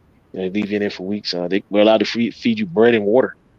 Right. If you were in the hole, and literally that's what they gave you: bread and water. Bread and water. Yeah. You 2 slices of bread and 1 cup of water. That's what you got. So crazy. Crazy. And that's torture. It does wonders for your waistline. Does wonders for your waistline. Bread and water diet. But the balance of power in Kingstown, like, is always teetering. It's always shift. It's always like you never know where it's gonna go, and someone's always trying to like sabotage someone else. And the guy that wrote it, the guy that does it, Taylor Sheridan, he did 1923 and Yellowstone and 18, whatever. So he did all these shows that they're all like cowboy and western shows and stuff. And then he does this show, and it's completely different. It's urban. It's you know what I'm saying. So, but he still brings that quality. You know what I'm saying, the way he writes and in an act to keep the peace, right? The main character, Mike McCluskey, by Jeremy Renner, and Bunny, right? The hardest, most top gangster is named Bunny, right? Because why not? And he's one of the most powerful gang leaders in the whole outside of the prison. So basically, it works like this: there's the gangs inside the prison that control the gangs that are outside of the prison. That's real life. You have the gang leaders and stuff. The Aryans and the Mexicans and blacks all have their own gang, and there's a leader to those gangs, and they sort of give the orders to the guys on the streets. So the guy that's the boss of the guy of the gangs in the streets is Bunny, and basically the two leaders they find a way to cautiously trust each other, and in an effort to control the chaos out of this prison town that's about to explode. And after Jeremy Renner's character decides to send all the major gang leaders to prison to get them inside so that they can restructure the hierarchy, because I guess so the leaders get killed or there's no leaders, and the gangs in the prison are just going nuts. It's just chaos. There's no one controlling anything. And so they have the leaders of the gangs on the street, they send them in jail. They give them like a fake trumped up charge just to get them in the prison so that they can get in there, shank the right people, you know what I'm saying, and start and get the power, the structure back in order. So that's kind of the basis. And but so now in this new season, that sort of trust, that the bond that they've had, is sort of comes into question because he has put him in prison, and he's in there and he doesn't know what's going on. He doesn't know, what I'm saying? So it kind of broke that relationship down. But the character, or the actor, Tobi Bamtefa, that plays Bunny, did a little interview and shit, and he sort of broke down how that they're able to trust each other and shit in this world. And he said, quote, "Because Bunny and Mike have an understanding beyond the confines of Kingstown, the understanding being that they both see or want to be part of a world outside of Kingstown. They both see the bigger picture and I guess their place within it. But they also are both aware of how replaceable they are within this world. And you are replaced by the way of death, or something tragic happening. So that sort of threat on top of their head is quite prevalent. But also there is a responsibility that comes with the positions that they're both in, and they both reckon that. And that's how they sort of, come to a meeting of like minds in a sense." And he continued saying that there's a trust between them and all of that. But it's a dope show, man. It's really well written. I don't want to just ramble on forever, but it's a dope show. And then he said they're both very aware of how ruthless this world is. He says, so it's not shocking. It's just hard. you know, and as a result of that, the relationship is really strained, and it was always tough to begin with because you're in this environment. But when the only perceived ally you have is sort of, you know, having to maneuver and things like that, that puts you in a very odd place because you want to trust, but you also need to survive. Your survival is paramount. End quote. Yeah, it's like if I had to put in like Cooks explained something to me earlier, if I just had to put in a simple way to make everybody understand, it's like watching Yellowstone, but with the prison system. It's like because you got the McCluskey family. Yeah, it's the McCluskey family, and they privatized the prison up there in Kingstown, Michigan, and the town itself has a lot going on, and everything that has to do with the prisons and the town is kind of intertwined, and they're there, you know, trying to make sense of all and make it, you know, and that's how you get the mayor of Kingstown and things of that nature. But it is a good show. It's a good watch. Yeah. If you got nothing to watch and you're looking for something, it'll definitely hold your attention. It's more of a drama. I would say a crime drama than anything else, but it's good. Yeah, it's good. It's good work. Yo, Beddo, have you heard of, you know who Metro Boomin is, right? The producer, an artist.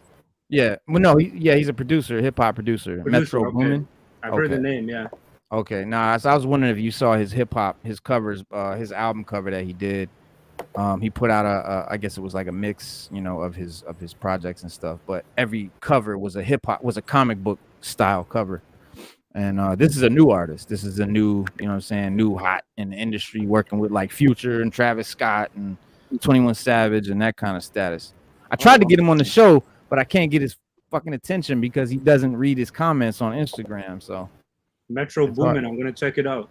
Yeah, man, check it out because he's got the hip hop, or he's got the comic book thing going on. But so Mayor of Kingstown also has a hip hop little connection. Y'all know D Smoke? Yeah, D Smoke was on there recently. Yeah, he because he was D Smoke was he won a show, like one of those rap contest shows. Yeah, with T.I. or whatever. Yeah. And so he made his first appearance on this last episode of Mayor of Kingstown. And yeah, so he's on there now, but according to IMDb, he was cast as Raphael in episode 3 of the current season, but does not seem to currently have any other upcoming appearances in the show, which is sad because he did good. I didn't recognize him at first. I didn't know who he was. I just was like, oh, this, you know, I just thought it was an actor. That's how good he was. Like, I just thought he was just an official actor. I had no idea that he was that, you know, a rapper or whatever. So it would be cool, man, to see him do some more shit. Yeah, but this is the same people that did Yellowstone and all of that. Yeah, Rhythm and Flow. That was the name of the show that D Smoke is from. Yeah, Rhythm and Flow, which is a good show. That was actually it was pretty funny, man. It was a good show. I like some of them shows sometimes, them hip hop contests. I saw they had one. I think it was Rhythm and Flow France or something.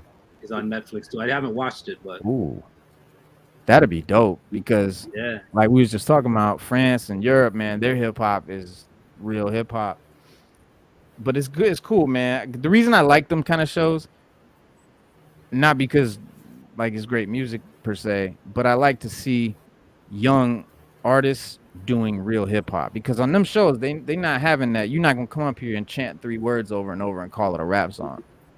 Not doing that. Like, you gotta really rap. And so it's cool to see young kid from the generation of 3-word chanted rap songs doing real hip hop, you know. So that's why I like to check them out.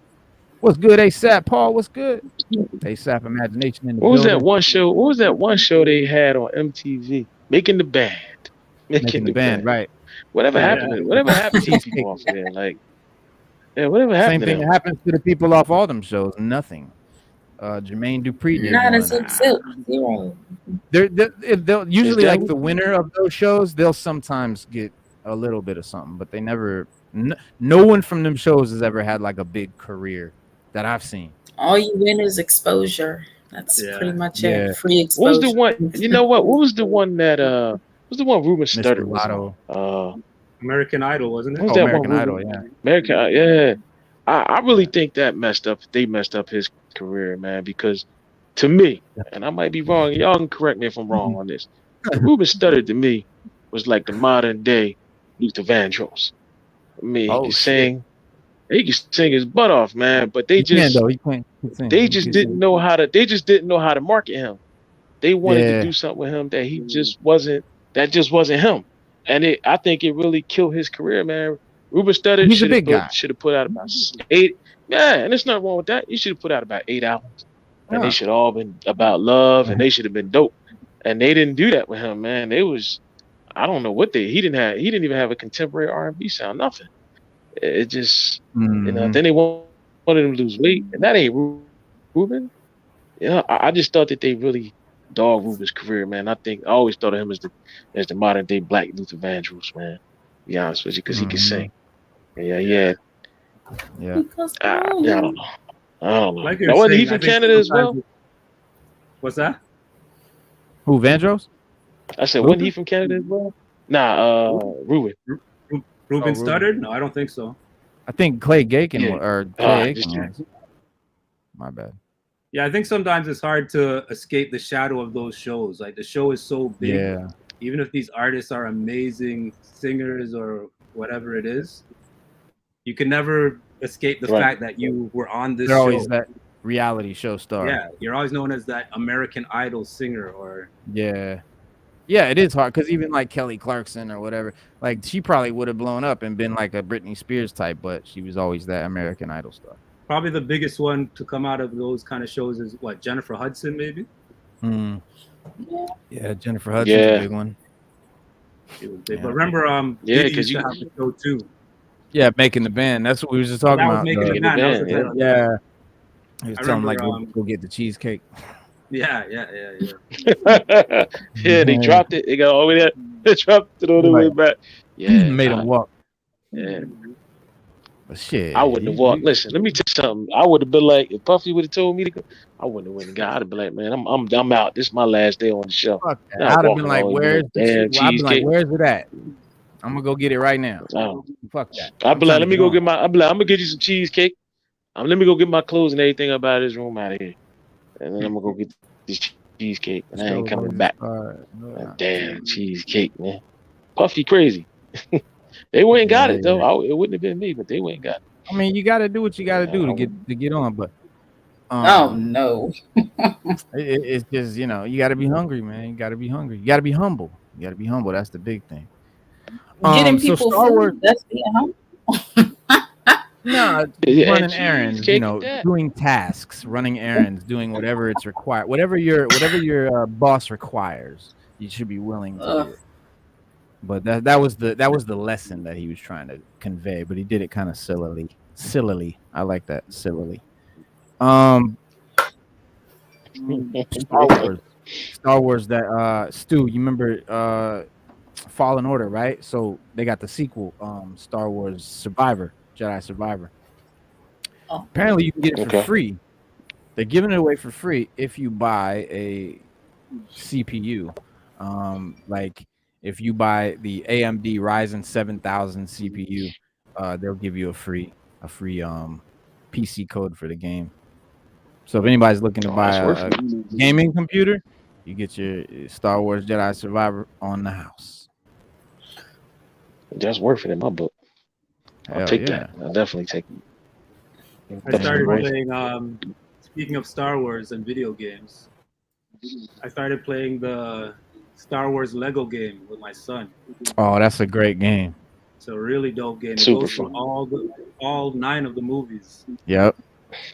Bro, people sleep on that game because it's Lego and it's cutesy or whatever. Bro, that game is legit. As far as Star Wars like lore and all of that shit, they get deeper than other Star Wars games. That's one thing. I don't know why people sleep on Lego games. I'm saying they're fun as hell. Yeah, I played them with my sons too. I played Indiana Jones. I played it with my sons. Just about all of them. Yeah, and they love them. My sons love the Lego games. They love those Lego games. Yeah. Mm-hmm. Yeah, my son loved them joints. Well, I wanted to. Speaking of the kids and the young generation, there's a question. Do we think that the kids or this next generation is going to care about Stan Lee. He's not, No, I hate to say it, but no. There's no, right? Yeah, I hate to say it. No, I really do. I really do hate to say it, but no. So I think the way that Stan Lee would live on. You why? I'm sorry, Beddo. What'd you say? I think the way that he'll live on is through the characters, but I don't think him himself, the name, or him as a figure, as an icon, won't be the same as our generation. Right. That's what I'm thinking. What I'm thinking. I agree with that. Because that's like how many. That's like asking us about Jack Kirby. I was gonna say, how many current Marvel fans even know who Jack Kirby or Steve Ditko are? You know what I'm saying? Is Stan Lee even considered a comic icon anymore, or is all his praise solely absorbed within the MCU movie regime? Right? Because he'll always be a comic book icon, but it just, as far as like this generation, I mean, it will probably be mostly observed through his cameos throughout all the Marvel movies, not just MCU. And then it just depends on how much emphasis Marvel themselves put on him, because even for his birthday, they didn't really do anything. They didn't say anything. Took us forever to even, find out they were doing a documentary on him. I don't know when that's coming out, but they also play a part in it too, because they don't put much emphasis on him, on Kirby, Ditko, and what they did. So I don't know how the audience is supposed to care. So that's part of it. Right.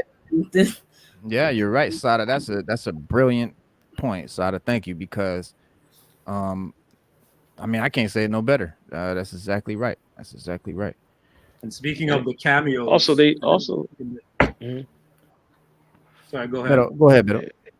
I was just going to say, speaking of the cameos in MCU, even those have stopped now. Like, even after he passed away, for a few movies, we still would see. I thought they had him filmed for like the next 20 movies. We'd still be seeing right? Yeah. It's over now, so I don't see how it's going to live on.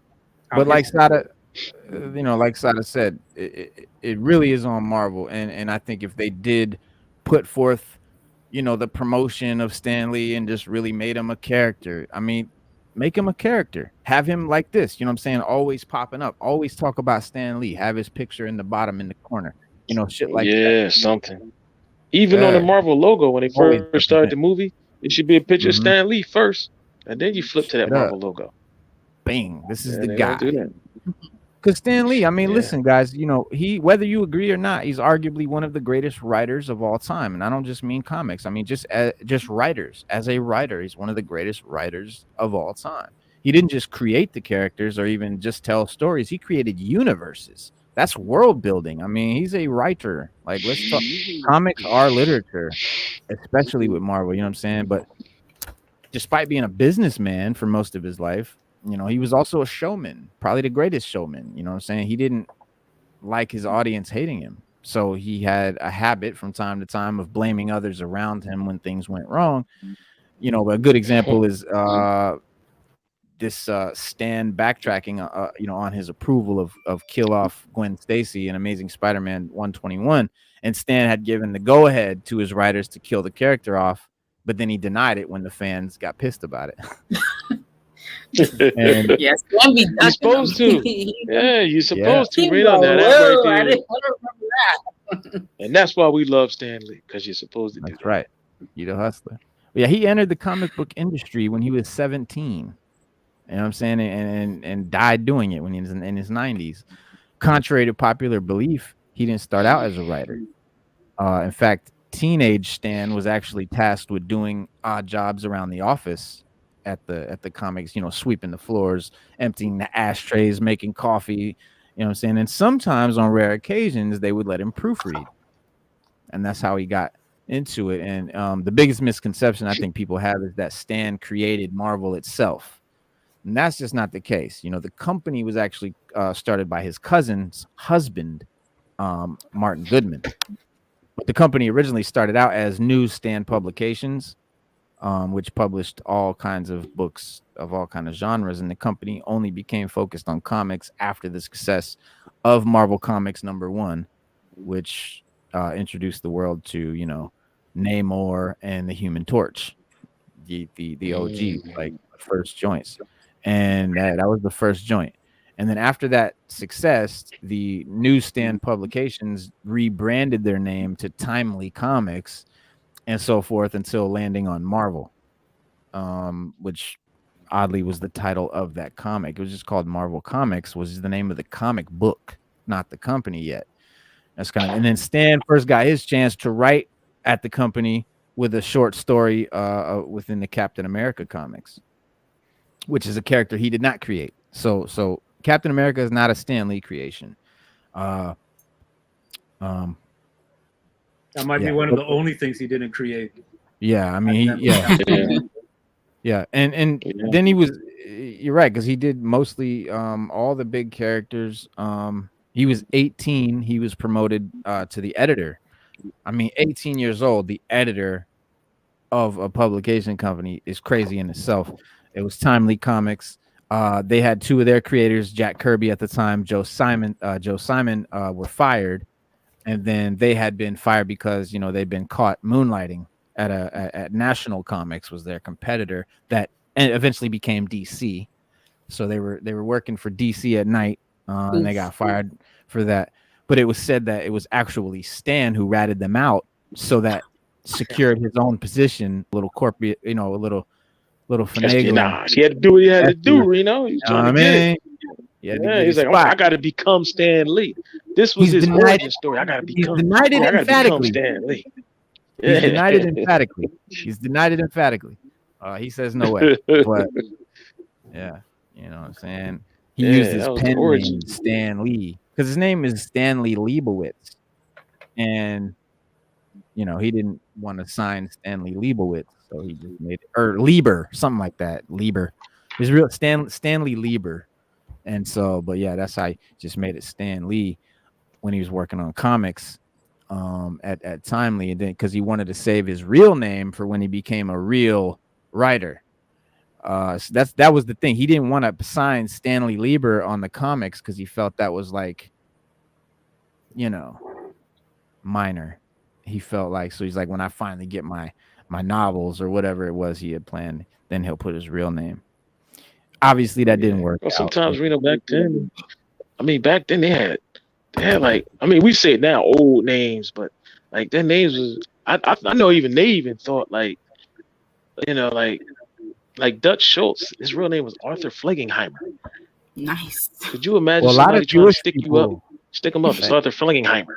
Yeah, like so you had that, right? And especially if you were Jewish, you changed your name. Yeah. Because could you imagine? Could you imagine somebody respect you draw this beautiful comic with it, and then you sign it in this long. You got to shorten that up. On my mother's side, you got to spiff it up. On my mother's side, there's people. There's a family named Lasker, and they used to be Laskowski when they came over from wherever they came from. So they took off the Owski and just made it Lasker because it sounded too Jewish or whatever. So, and that's the thing. That's why. But he legally changed his name to Stan Lee in the 70s. So that legally was his name after the 70s. But despite him being, his most popular, Stan Lee being his popular pen name, it wasn't the only name he wrote under, because at the time he wanted the company to seem bigger than it was, like it had more writers, you know what I'm saying, and more people working there. So he would throw names like he had Neil Natz or S.T. Anley and Stan Martin, different shit that he literally put on there to make the company seem bigger. That's hustling, bro. That's Stan, baby. You know what I'm saying? As the years sort of went by, the comic readers, got to know Stan, and he sort of gave him like a glimpse behind the scenes with that Stan soapbox. So if you ever read Marvel Comics, back in the day, there used to be a page called Stan's Soapbox, and he would just write like a letter, you know what I'm saying, and talk to people and all of that. So, you know what I'm saying? He, and his soapbox was often used to promote diversity. Marvel was big on that. Stan loved and supported the inclusion of everyone, and he was big on that. You know what I'm saying? Like, he even talked about how, Spider-Man being fully covered meant that kids of any race or culture could imagine themselves as Spider-Man. because it didn't show his skin, and that was like intentional. In 1972, Roy Thomas took over from Stan as the head of Marvel, right? So from like then until like 2005, and presented each comic book with that large banner that said Stan Lee Presents, even though Stan had nothing to do with any of these books.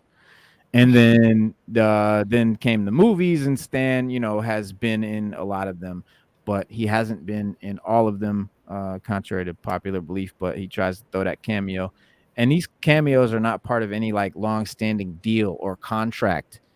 He did not get paid for doing any of them. He just did them because he wanted to. He you know what I'm saying? That's Stan the man. He wanted to be involved and be part of his characters.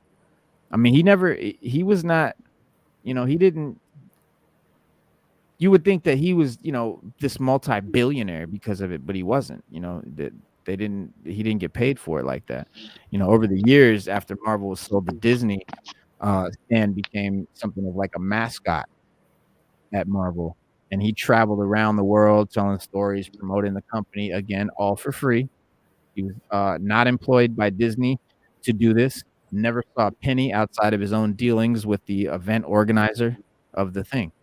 And then, the final months of his life, 2018, when he passed away, they were literally like wheeling him around and propping him up and making him sign thousands of comics. And it's really sad. And you can see the signatures on the comics are all kind of fucked up, from the ones that he did like that. Like he was just so old, like they just like, let's get as many signatures out of him as we can before he's dead, kind of thing. And it was like fucked up. But so on that day when he died, like, I know a lot of us felt like we lost a grandparent, or something like that. Stan was a larger than life character, but he still kind of seemed like family to some of us. And it, wonders like if that's just gonna stop now, if the generations, aren't gonna see Stan like that. You know what I'm saying?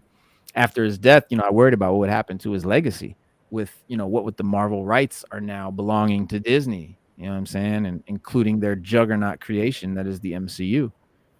And I had originally thought that they would try to sweep Stan under the rug, ignoring all that he'd done, sort of trying to make it their own thing.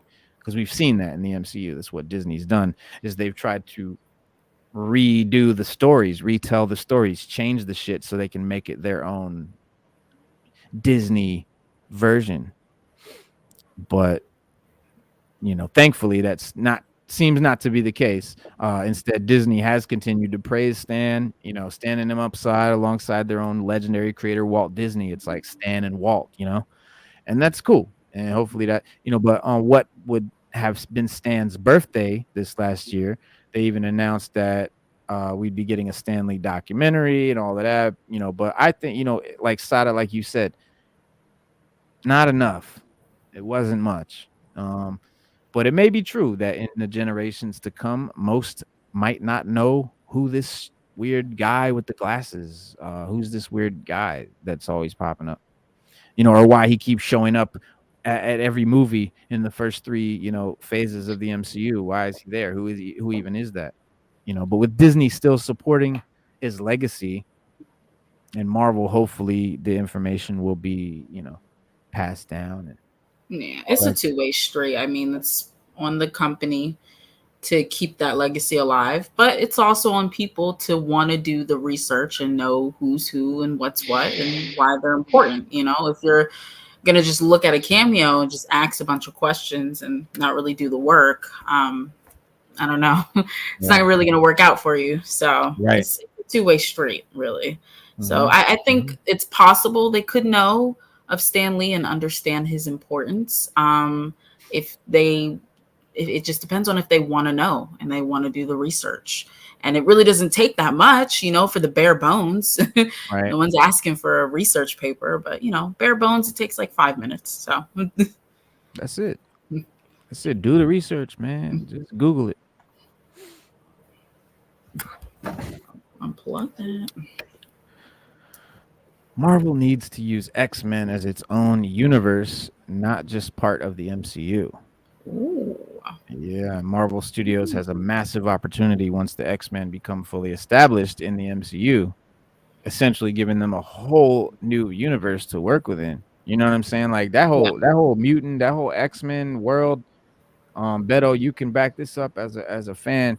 It's its own universe. It almost seems separate from the rest of the Marvel stuff when you're reading. Like when I'm into X-Men comics, new stuff, like I don't even think about the Avengers or none of that. Like it's its own world. And so Yeah, I mean it is because when you read X-Men comics, it's very political. It doesn't seem like it, but it is. mhm, And you have to understand that X-Men are dealing with issues that the other superheroes don't deal with. So they're kind of more local and lower level because they're dealing with mutants and they're being oppressed as mutants. And that question always comes up with them: the oppression of mhm, mutants and mutant this, and then they have to stop other bad mutants from right. giving all mutants a bad name, and then them Mhm. going to war with Homo sapiens and Homo superior. Uh, I And don't think that it's an they should do that analogy. because I think it's right now I don't think it's a good idea because um it failed with Fox. Fox tried it and it failed. Oh, Um, people want to see people want to see Wolverine interact with Deadpool. They want to see Cyclops team up with Captain America, which they do from time to time. It doesn't have to happen all the time, but they want to see maybe somebody Spider-Man team up well, with the X-Men, which is sometimes they go at each other. Like there's happening. the Avengers versus the X-Men. That's a Avengers great comic versus series, the X-Men. Avengers Yeah, that versus would be X-Men. dope. That would be That's great. Probably probably be Yeah. a movie Yeah. eventually. yeah, yeah, I mean, yeah, probably. I It yeah. hope will I so. hope probably so. Yeah, be I hope I so. watered hope down, so. I hope so. but That it would will be be a a great film. movie. Yeah. Right. Yeah, man. Yeah, Yeah, Fox man. tried it and it just didn't work. It really didn't Nah, work. Fox botched it up. They they screwed rebooted it up. a couple times and it still didn't work. Yeah, they just The screwed it up. reboots You were gotta better. include them because The reboots yeah, were better you gotta than the include them. original. Reboots were they were, They were. but I I'd say could the dig you with first that. gotta two were include them great. on this one. Yeah, Yeah, yeah. you The gotta I put Phoenix, them. also Dark thought Phoenix. I thought Sorry, go ahead. X2 was Hmm. a really dope Hmm? movie. Yeah. Well, at the One being time, I X2. loved those movies. Yeah. At the time, I loved them, but going back and like watching them You go back again, and it's try to like, watch it man, now. I think wasn't that X2 Yeah, good? still it's like holds up. I think X2 to me, X2 still holds up. Yeah, I'd say of the X2 original was the three, better. X2 was that the one best of holds all up. of them. Yeah. Yeah, X2 yeah, was the best one. Yeah, And then the yeah, reboot, I would yeah. say the first two, First Class, yeah. and First then Class. Days of Future Past. I And think those Days of Days hold of Future up Future pretty Past. Past. well. Oh, Days they of were Future excellent. Past was an Yeah, Yeah. ill Those were movie. great. Yeah. Those were Anything great. that after was that, really ooh. Yeah, the it was Dark great. Phoenix and that apocalypse atrocity hurts my feelings. Oh, I was so upset because when they Hurts had the my heart. little end credit scene with Apocalypse, I was so excited. Oh, And then they bro. just ruined it. I was like, oh, forget it. Mm. I Yeah, mean, y'all got Apocalypse is a hard man, character, it's man. my guy, bro. He's like yeah, It's my he's like Thanos, favorite villain. but he's also yeah, he has his own agenda. It's like doing Bane. Like you know how DC never gets Bane right on the screen? He's never Oh, yeah. Spanish. He never speaks Spanish. He's never a luchador. He's always a sub boss or something Yeah. like that. That's not Bane. That's Like not a henchman. Yeah, yeah, he's not a that's henchman. not even Bane. He's not the muscle, bro. Yeah. He's the brains. That's the crazy shit. He's the boss. Yeah, he's the boss and the brains. But Right. the X-Men, as we see in the comics, the They X-Men never and the world of the mutants has a lot of crossover potential. You know what I'm saying? As like just like other it heroes does. like Spider-Man or the Avengers, but they've recently had a unique and more separate experience or existence with something that Marvel Studios could greatly make use for on the screen with X-Men. Because the Marvel universe seen in the comics, the sheer number of mutants and those who have been in different iterations of the X-Men is huge. There's been so many different X-Men teams. Like people like, who are the X-Men? It's not like 5 people. There's a lot of different members that have characters that have been members. And then it's not just the X-Men. Of course, there's Excalibur and the New Mutants and all these other teams and shit. But by securing the rights to the franchise after Disney purchased Fox, Marvel should never feel as though they're running out of characters to the screen. Yeah. Similarly, establishing mutants can bring, I think that's what the MCU is going to need to bring new life to it. Give the opportunity to change how the audience's view of crossover films like Infinity War and Endgame. X-Men deserve their own section. I think just like they have their own section in the comics, they should have their own section of the MCU. I agree. That's why I feel like they're taking too long with bringing them into the MCU. I feel like they keep toying around with it. And you're just taking too long because you really have an opportunity to just have like a group where you could just have crossovers within themselves. Like it's just like so much you could do. And I know it's all about Kang right now, and that's fine. But I just feel like, they're just taking too long with that. And the Fantastic Four, if we don't get something sooner or later, it's just kind of like, why are we even doing this? Because that's what people are really excited about. If we want to be real, that's what people are really interested in right now with the MCU as far as what could come in the future. Absolutely. I can't remember where I heard it, but I agreed with it somewhat that X-Men would make an amazing series, as in a TV series. As opposed to just a movie that comes out once every 2, 3, or 4 years. But Beddo, only if it's a series by like HBO or some big, like, don't give me a CW X-Men series. You know what I mean? Like, I don't want a network series. No, it's got to be some cable shit. Maybe Disney Plus could pull it off. I don't know. I was going to say Disney Plus is. I mean, they've been pretty successful with some of their MCU it's been hit or miss. It's been hit or miss. It's been a lot of hit or miss. Yeah. Because right now the MCU. Right now the MCU is in trouble. And it's in trouble because they tried to do what the comics did and it just didn't work. And incorporate too much of woke and culture and race. It didn't work for the comics when they did it, and just people stopped buying comic books, and it's not working right now on TV, and they're losing revenue because of it. So you got to keep it straight, and you got to keep people entertained, and that's the whole reason for the word entertainment. You're not entertaining us anymore. You're trying to push us to an agenda that we see every day on the news. So and people are waiting. When Marvel stops that, we'll be all right. People are waiting, man. They dying for the X-Men, and more often than not, the X-Men titles make up a much larger portion of the Marvel Comics publishing output than any other hero or team week by week. And that's due to the great number of popular characters. There's so many characters under the X banner, and there's the X-Men Red and Gold and Blue, and which can easily sustain multiple books simultaneously. Like when I got into the House of X, Powers of X shit with X-Men, I was like, okay, I'm gonna collect every mutant title, and there was 1, 2, 3, there was like 7 of them, and so I kept up with it for like a year, buying every issue of all 7 titles for like a year. I had like 3 long boxes, but it gets now there's 7 more. You know what I mean? There's so many. It's like it's impossible to keep up. But likewise, most of the various X-Men series are connected with each other, and largely separate from the rest of the world of the Avengers and the heroes in New York. Having narratives that feel more isolated and, like Stu said, political, and like Stan Lee created the X-Men as an analogy with Professor X as Martin Luther King and Magneto as Malcolm X, the Brotherhood kind of as the Nation or Black militant groups, and the X-Men as sort of the nonviolent protest type groups. And it was during that civil rights era and stuff, and that's what the X-Men started. That's what they were about, and it was just an analogy and shit. But that gives a lot of room for so many stories poignant to what's going on today. And so I'm really afraid to that X-Men is going to come out and be some sort of like woke thing, and I really hope that doesn't happen. But there'll probably be like a woke type, a woke section of X-Men stuff, and then a whole there's a militant. You will get The X-Force is a militant team, that kill people. If that happens, they'll have their own shit. Reno, if that happens, Reno, I promise you, you to heard it war. here first. Inside it, you can stamp it. Oh, Somebody is going to go down to Disney headquarters and fire a rocket at the building. It's going to happen.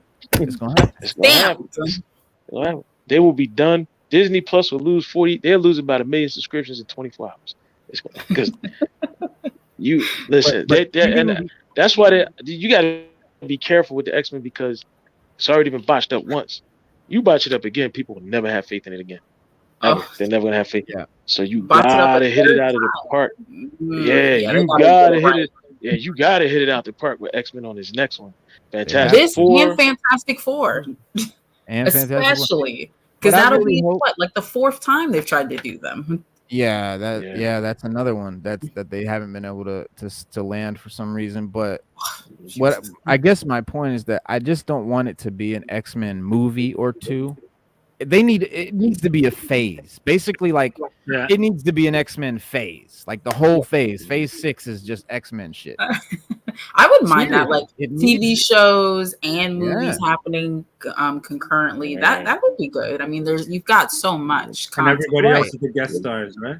Exactly, because in the comics they do cross over a lot with the Avengers and the other teams and stuff like that. So the crossover potential's there. Be just treating it just like they do in the comics would have a lot of value. And the world of mutants can be so expansive that Marvel Studios could and should see the X-Men franchise as its own universe within the MCU, because it really is. It really has the potential. And I think it'd be very interesting to see a space created that's similar to the plan Marvel had with Netflix for its ground level heroes, their street level. The Daredevil, Jessica Jones, Iron Fist, Luke Cage had their own sort of thing with no connection to the greater MCU or little to none, and also crossing over with each other for the big Defenders event. That's what I'm afraid of. I don't know if they'll be able to resist trying to make it make sense within the MCU. I mean, they might have an aneurysm trying to look at all that stuff and like, how does it work in the timeline? Nobody has time for it. So, and it's gonna make up something stupid, and it's gonna make it suck. Yeah, you're right. So I feel like it should be its own thing, but like, don't mention what's happening with the MCU, kind of like how they did with Moon Knight. And that's kind of why I was interested, because it didn't seem like it connected to what was going on, and it didn't serve as a vehicle for what was next in the MCU. It was just its own thing, and it could exist on its own. So that's kind of what I want for them. Should they do that? I think they already tried touching on not Miss America Chavez as being a mutant, or is it Miss? I think it was Miss Marvel. Miss Marvel. Miss Marvel, they touched on as being a mutant, so you can see how they're going to try and tie it into everything, which isn't going to be cool if she's the first mutant and Professor X comes and tries. People are going to lose their shit. That will. Well, they said I read an article that said that after we saw this last Doctor Strange movie, when we saw Professor X, that is the introduction of mutants into the Marvel Cinematic Universe. But according to was it Kevin Feige, and they're saying that they're already there and they've been there. Yeah. But we just didn't notice them yet. Like we didn't notice them, or they haven't come to the forefront. So they've always been there, and everything that happened in all these movies we've seen, the X-Men are watching it right now. They're watching it. Wolverine seeing it, all of them watching it. They just been hanging back while Thanos was the third time that they've done that. They did it with the Eternals, and then now they're going to try and do it with X-Men. Who was the other people they did it with? Who was in the background just watching? Like, I hate when they do that. It's such a cop-out. It is, and yeah, bro, that would suck. That would suck. I do have. That's there because Namor's a mutant. Namor's a mutant, and they just introduced him in Black Panther. They've introduced some mutants, but they're not, making it seem really obvious. Yeah, right. Not making it They're also releasing the X-Men the animated series is having a reboot. Oh yeah, I'm so excited for that. I can't wait. I'm so excited, bro. That's because that was my favorite show in the '90s, bro. I'm very intrigued by that. Far. Yeah, it should be interesting. Yeah. Yo, what up, Sans? What's good? What's good? Salute. Sans. Yeah, man. Yeah, we did, Slade. We lost a role model when Stan died, man. That's for real. Man said Beddo Art, man. Dope stuff. Respect, man. Thanks. Yeah, man. But Yeah, super dope. Yeah, I'm gonna have to go on. I have to go to your website, man. Now, do you have any 24? I think it's about 36. Posters? So specific. Yeah. You're like 24 by 20. 32. 20. Yeah, it'll say 23 by 32. Yeah. 24 by really 32. Around there, yeah. Yeah. I need a few of those. Yeah, I need a few of those. Now I bought the frames when I redo my I've been slowly but surely redoing my man cave. And I bought 4 of those size poster frames. And I want to put them. I have a wall that I want to put them on because I want it to be big. And matter of fact, I'm going to buy some of your artwork and I'm gonna slap them in there. I like how you think, brother. You get the frames before the artwork, man. You're ready to go. Yeah, you know why? They look doper that way. Like I bought some smaller stuff, and you can you see it. It looks, but I've been to like some guys I know. I've been to their houses, and I've even seen guys on YouTube with it. When they get the bigger ones, they stand all the way out. Like you look at those, you like, holy crap! And when you got a few of them up there, they look even better. So I said, I'm gonna hang up about 4 of those joints, man. Put them all next to each other. For everybody, so when everybody sees. So I got a hallway. When you first come down my stairs, I'm gonna put them right in there. Just have them in there. Just take up the whole wall. Yeah, and I would like to get some of your art, man. So you're not doing no DC work yet? Nothing from DC yet? Nah, nothing yet. It's like when I got on a certain theme, I just stuck with it. And growing up, I was always more into Marvel. The stories just touched me more. Characters spoke to me more. Right? Even though I did read DC, and I've always read DC. The one DC book I used to really like was Justice League and Teen Titans. Yeah. Okay. Yeah. Yeah. Sada's a big fan. Sada's a big fan of Teen Titans. Yeah, she's a big fan.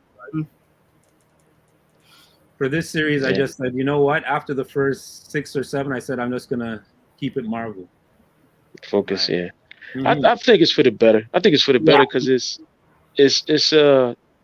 like you said, you can focus on one thing, and it's always better to do just that. Yeah.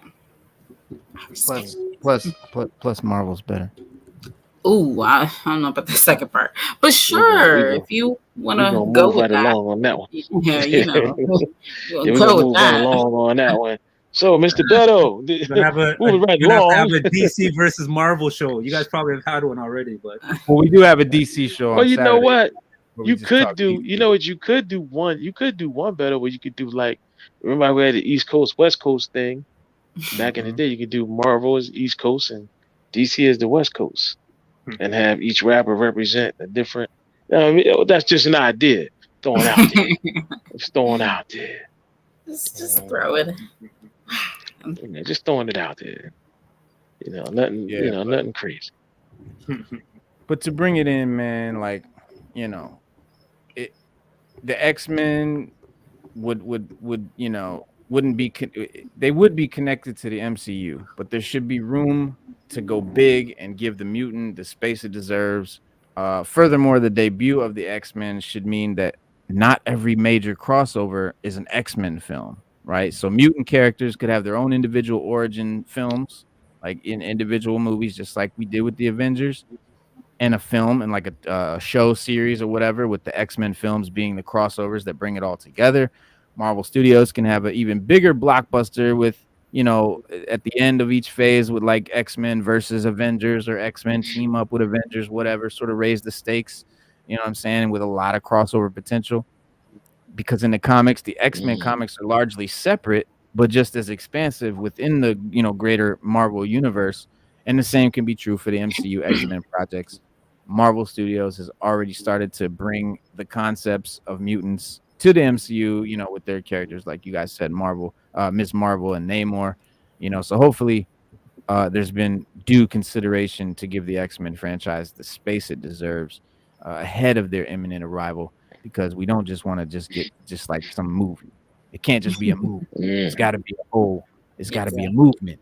Yeah, and I think like if they really want to make it work, they got to start fresh, like a whole new set of actors. Like we can't do the nostalgia baiting. You know, we did that all through Phase 4. It failed. So why don't we just leave that behind? You know, after Hugh Jackman does his thing with Deadpool, you know, let that be the end of it, and then we kind of just go from there. I feel like for this new group of X-Men, I would personally just want like a fresh slate. Because there's so much potential. So I agree. I want a new. Listen, I love Hugh Jackman and I love his Wolverine, but I want a new actor. I need a new Wolverine. I want a shorter, stockier, more comic accurate looking Wolverine. Where's the mask? And Beddo, we want him to be Canadian as well. Canadian. You know what I mean? Nah, gotta get the accent and everything down, right? Yes. Yeah, right? Yeah, represent. But it's funny that they chose to use the same Professor X. Yeah. Right? The Doctor Strange movie. That's what I'm saying. The nostalgia baiting. It's like we gotta let that go. What's with the Hugh Jackman and Deadpool? It's the same thing. It's like, okay, that's Wolverine, but I'm still waiting for the MCU X-Men. You know what I mean? Like I'm still waiting for the MCU Wolverine. That's like you said, it's nostalgia bait. It's a treat. It's cool. Yeah. You know, but great. Logan died, and Hugh Jackman made it clear like that was the death of that character. This coming back, he said it's like a multiversal character, which is what Professor X was in Multiverse of Madness. That's why that was Patrick Stewart, because that universe is, you know, Professor X. Yeah. And this will be whatever universe that Hugh Jackman Wolverine comes from for the Deadpool movie will be that universe's Wolverine. So I'm not really worried about it, because I know a lot of people hit me up. They were like, yo, Reno, Hugh Jackman's coming back. Like, you're not gonna get your wish. You're not getting a new Wolverine for the MCU. And I'm like, no, bro. Listen, that's just the multiverse thing. It's just a little one-off. It's like a one-shot. Don't get excited. Okay, we're still gonna get. Yeah, he's too old. He's too old. It's a little treat, but ultimately it doesn't serve them as characters. So you know, and put him in the suit, please. Oh, and please put him in the suit. That's what. We're getting that. Yeah, that's what he said. Nobody wants to Hollywood. Why does Hollywood have to dress everybody up in black leather to make them look badass? You ever notice that? Or like muted brown, just like the darkest brown you could find. Right. They never give them. I mean, these superheroes have costumes for a reason. I think some costumes translate better to movies than others. Yes, that's true. Like Electro, he's got the big star on his face. That looks cool drawn, but walking around with the paper. I don't know, Reno. I've seen when you look at some of these. When you look at some of these cosplay players, they need to hire some of them. Costumes because they make it look good. They make it look real, and they make it look good. They do. And you know, but yeah, it's a lot of it is they're trying to translate it over and stuff. But man, just keep it comic book accurate, and everybody's gonna be happy. I promise. Yeah, especially with the X-Men, because their colors are so recognizable. Like some changes I understand, but with the X-Men, like we gotta keep that blue and yellow, blue and yellow, gold, like it's so recognizable. We gotta keep it. That Phoenix costume with the green and yellow. Like you gotta keep it. Come on, people will go insane. I don't know why they don't get that. Like people are really would lose their minds. It would just be. It's like they don't want to give us everything. Like they're just like, we can't give you what you want because. It's they're not just going for the comic fans though. They're going for those people who know nothing about the X-Men. I get that. I get that. I say it all the time. That's true. That's true. But that's the problem. It's like I don't get why you think that these new casual fans aren't going to respond the same way the people that responded to the comics did. We love those comics. We love those costumes. We were fans of it because of what it was. Why wouldn't new people also be fans of it? Why do you have to change it for new people? I don't get the. I mean, and a lot of them translate well to screen, so it's not like there would be a disconnect. Like like Electro, like that was a necessary change, at least from the original with the star in his head. Yeah, could have made a small version or something. Yeah, and like they even had a reference in No Way Home when they did it real quick, and that was kind of cool. Like stuff like that is cool. That was great. it has to be a balance, and there's been a lack of that lately. And I don't understand. Well, like the whole time, and the whole time that you know the X-Men movies were going on, and Hugh Jackman was in the midst of being Wolverine. The whole time, I'm like, please wear the mask, wear the mask, wear the costume, wear the mask. Like he's gonna wear the mask in the next movie, please. And then he didn't. And okay, Logan died, and it never happened. All right, fine. Don't wear it now, bro. Like I'm kind of mad.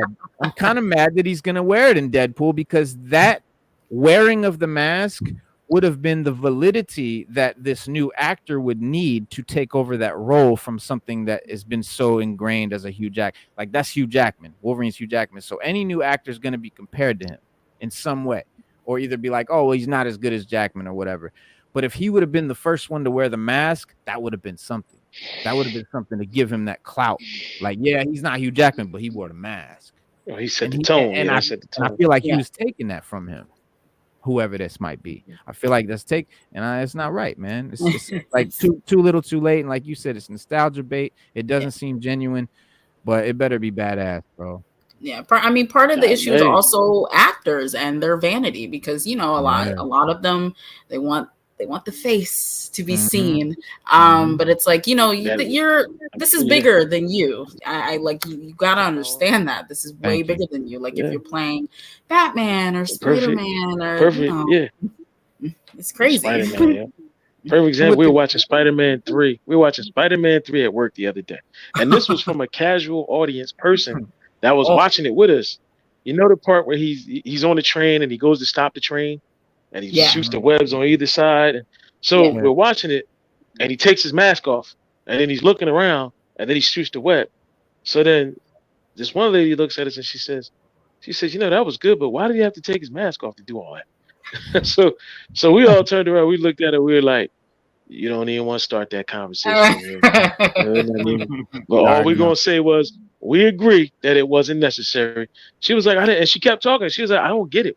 She was like, he took his mask off to stop the train when he fought the villain, because they wanted to show Tobi's face with that he's straining, he's trying to hold on. They gotta show that. Now that I can kind of understand, because it's hard to do the emotion with Spider-Man's eyes like we see in the comics and even in the animated TV show. So like I can understand that a little bit, just to kind of get that point across. But like for some other people, it's just kind of like, what? Like when Will Smith wouldn't wear the Deadshot mask, I was just kind of like, okay, vanity. Why are we even doing this? Clearly vanity. Yeah. What was his excuse? Every time I put it on, somebody dies. I wanted to get up and walk out right there. If I wouldn't have paid, I wanted to get up and walk out. I just wanted to walk out the movies.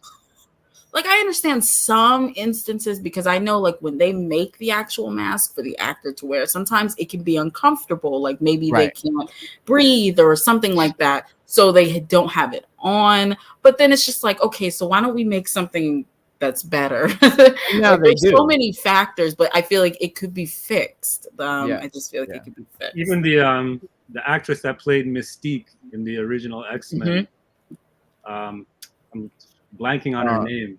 I know you're talking about Scarlett Johansson. No. Anyway, she was all right with wearing the blue paint and the makeup and everything for a couple movies. Then after that, she was like, "Nah, I'm doing this role again. I'm going as myself." That was Last Stand, because that's when was it Rebecca Romaine? Was it Rebecca Romaine? Rebecca Romaine. Yeah. Are you talking about Rebecca Romaine or Jennifer Lawrence? One of them. It might have been Jennifer Lawrence, because she was like very adamant on like, I'm not. Romaine was almost always blue. She never was. Until like Last Stand. It was in the second phase of the X-Men movie. So Jennifer Lawrence, who said after a while, Jennifer Lawrence, had to be. I just want to go as myself. I'm not painting myself blue anymore. So then why take the part? Like I don't get that. Why take the part if you're not willing to play the character? Right. You know? Like, come on. Like Rebecca Romaine, like she had to wear like blue contacts and stuff, and they were like really painful for her. So I commend her for that, for going as long as she did. But it's like Jennifer Lawrence, I just feel like you could have at least committed to the paint. Like I don't know. Well, if you look at their two the makeups, Romaine Stamos had a lot more like features, like Yeah. Like the stuff on her scales kind of face. thing? Yep. Yeah, the skills, yeah. Lawrence was basically just paint with a couple of sparkles or whatever, like a couple of flat discs. But yeah, Romaine was wearing the whole deal, and she didn't have no problem. I don't even remember her being in it without the blue. No, it was only Last Stand, because she was turned back into a human for towards, a like, the second. Yeah, end of the movie. So and she yeah, got injected. Right. yeah. So that was the only time, really. That was Other than that, she was always in the blue. Yeah, big shout out to Rebecca Romaine. Yeah. And why was Mystique such a big part of? You ever notice that she was just the center of the X, right? She was the center of the X-Men universe. Like I didn't get that. She's big in the I mean, she is a big part of. I mean, she's as far as like the bad guys go, she's up there with Magneto. Oh yeah, but the problem was they like made her a hero. So I'm just kind of like, what do you go? Point, right? That's my point. Right. Yeah, that's she has. Why is she the hero of the whole show? Nah, because in the comics she has done she has teamed up and worked with them, but not for that long. It was different. It was different in the comics. Like, the comics was different, Reno. I get what you're saying, but in these sets of movies, it was like everything was kind of centered around her. Yeah, and that's not the case. When she had that line with Xavier, and she was like, "We should call it, what was it, X-Women or something?" I was see, this is part of the problem. This is part of the problem right here. And that's another thing that is a big problem with the MCU. They're not going to call it X-Men. They're going to call it the Mutants because of the men connotation. I'm just glad they're not calling it X People or something. So I can go with like. Is that confirmed? Like, is that for real? They're gonna call it. That's just the last I heard. I don't know how solid that is. I don't know. Nah, I don't think they're gonna do it now. Disney, the new old CEO, said he's committed to staying out of all of that and just keeping the content. They're not getting into any of that anymore. Yeah, none of those politics. That's true. Hopefully he can win. Yeah, none of because they're calling him the old out of touch white guy over there at Disney. That's what so hopefully he can get past that. But he's against everybody. You gotta understand. Yeah, Hollywood is about making money, and that's what they want. They want to make money. They're not there to answer an agenda. Right. They're losing money because I'm out of touch, or are we making money because I'm out of touch? That's the answer to the question. Right. Yeah, him being out of touch old white guy, they're obviously not talking about business or anything like that. They're literally talking about that woke, the woke agenda, let's call it, for lack of a better, I don't know. But yeah, I mean, he's got the right idea. For a business standpoint, you need to leave the politics out of it. It's comic books, it's entertainment. You know what I mean? Let people have an escape. That's kind of the point of movies, is to escape the real world. So it's like, can I ever escape that shit? No, not today's world. It won't happen. It will not happen. So sad, but we'll see what happens. We also found out that Jon Favreau was going to leave Star Wars altogether. Whoa! When they were making Book of Boba Fett. Remember those 3 episodes that we got, and we said they were the best episodes, and we were like, we were trying to figure out why they did it. Well, I finally found out. Right, the Mando episodes, I finally found out why they were so good and why they were thrown in there.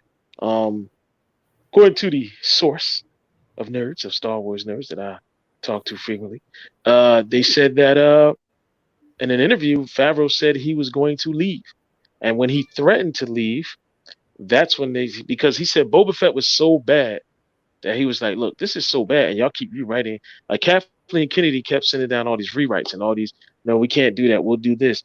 And that it was her idea to put the Teletubby colored scooters in there to sell toys. She thought it was a good idea that they would be so colorful and so bright that they could make toys and people would want to buy them. When did Star Wars saying that it ultimately was just bright? That's a stupid thing to say. She's an idiot. I'm sorry, moron. She's talking about. So they said that Favreau was like, "Look, this is getting bad," and it's getting worse, and y'all just keep changing everything. Yeah. So they wanted to put Grogu, like they were never good. Like when Grogu left, they were never going to bring him. Favreau's idea was to never bring him back, not for a while. And Kathleen Kennedy kept wanting to put him Well, back not in. till Mando. And so Favreau was not like, look, in Boba Fett. well, let me finish. All right, I'm getting to that. Let me finish. Yeah, so in no, Boba Fett, I'm agreeing with you. the reason why they brought him back was because Favreau said no. He didn't want to bring him back. And he said, what sense would it make to bring him back when he has to go away to train? He wanted to bring Grogu back as this badass Yoda type character like Yoda was, but just younger. And they wanted to bring him back in Mando, not Mando, Book of Boba Fett. So then he was going to quit. So before he quit, they was like, all right, well then just do what you want, but just bring him back in a way that makes sense. And that's what he did. And that's why we got it the way we got it in Mando. In Book of Boba Fett. And that's why those episodes are so good, because he had full creative. The point that I'm making is those episodes were so good is because they finally gave him full creative control. Yeah. Instead of Kathleen Kennedy coming down and saying, well, no, we're going to do this instead of that. We'll change this and we'll change that. That's why he had nothing to do with Obi-Wan or none of that. He was like, I'm not even attached to none of that. And you see how it came out. Well, the guy they had do Book of Boba Fett, the guy that directed and everything was Robert Rodriguez. And, so everybody thought that, of course, Robert Rodriguez, well, he's this big action horror guy. He's always doing, Dusk Till Dawn and all this cool shit. Well, of course, that's a great guy to do Boba Fett. Yeah, because he's going to make Boba Fett this badass and we're going to get this cool action. And then we got what we got. And it's like, why did you have Robert Rodriguez do it if you weren't going to let him Robert Rodriguez it out? You know what I'm saying? Like, go look at some of Robert Rodriguez's work. El Mariachi, shit like that. It should have been like El Mariachi. That's what it should have been like. Right. Well, that's what I was expecting, because I heard it's Robert Rodriguez. So I'm like, fuck yeah. I was just like, yeah, bro, this is gonna be epic. And we got like arguably the worst Star Wars show of all time. That between that and Obi-Wan, between that and Kenobi, it's probably a toss-up. It was bad. No, it was bad. When it comes from the source, the Mando episodes, when it comes from the source saying that it was bad. Yeah, they said that those episodes saved Book of Boba Fett from being a total disaster. Yeah, well, they knew that it was going down the drain. I mean, they knew that the shit was sucked and people were hating it, because as soon as after that first episode it's the internet era, so you're getting fans' opinions immediately. So they didn't have to so by the time they got to those episodes, they were like, okay, how can we save it? You know what I'm saying? And then, like you said, and Favreau wasn't with it.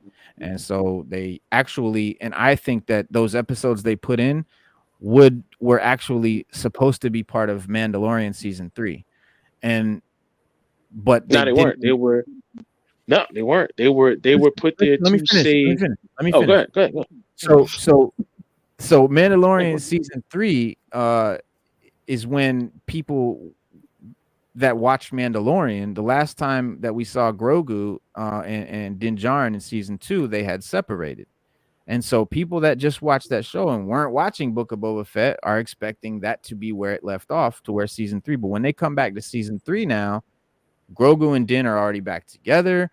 They have no idea what's going on. How did this even happen? Because all of those developments took place in Book of Boba Fett erroneously. They shoehorned those episodes in because Favreau wasn't happy with what was going on, and that was his way to save it. So those episodes were shoehorned in. Now, whether they were written for season 3, already filmed for season 3, or whatever, I'm not saying that, but they were. No, they weren't. They weren't written for season 3 because he didn't want to bring Grogu back until maybe like a season or 2 later. Kathleen Kennedy. What I'm saying is those back in. Yeah, but those episodes were part of the story for season 3 of Mandalorian. They were supposed to be. That was the original plan. That's the way the Mandalorian. Oh no. Well, that whether we know that or not, but right. Yeah, but they're saying that when he wrote those episodes, that was one of the ideas that they pitched to him about bringing Grogu back in Boba Fett, because they're saying that Grogu is a big franchise for Disney right now. Like everybody loves Grogu. Oh, yeah. And he was like, so why bring him back when he's training? So he had to make. That's why they brought him back like that. And now he's going to be back in Mandalorian. Have done that. Well, they earlier than he's supposed to. Right, earlier. Yeah. Right. They weren't going to bring back earlier than he's supposed to be back until Mandalorian season 3 was when when Grogu was supposed to come back. The only reason we got him back is because they had to save Favreau's job or keep Favreau and save the show. Save Boba Fett. Favreau was quitting. They said he was done. He was like, "Oh, I'm done. Like, I'm done with this. Like, I ain't doing this." Mm-hmm. But that's because he, 100%.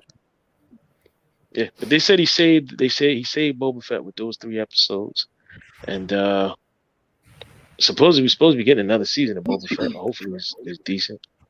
I'm not. They did say that Kathleen Kennedy is out after, I forget whatever is supposed to transpire next. They said she's done. She's out. Yeah, she's and her out. whole regime. Yeah, they said her whole regime is gone after this, and they're gonna do Star Wars differently. Yeah, so because they have made their own, just like they did with Marvel. They made their own Disney version of it. Their own new version. That's Star Wars. This is not at all where George Lucas intended Star Wars to go or any of that. Yeah, they said they're going to start consulting him more when it comes to Star Wars. He's going to be right there on the set, like he was in Mandalorian. That's why Mandalorian was so good. Because Dave and George were there. Dave Filoni had George Lucas on set. If you watch the behind the scenes shit, Mandalorian, the first Mandalorian, George Lucas is there. He's on the set.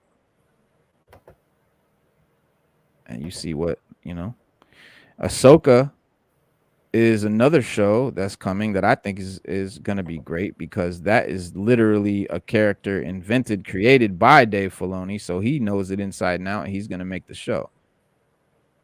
Dave Filoni was like George's sort of, not apprentice, but George was like his mentor.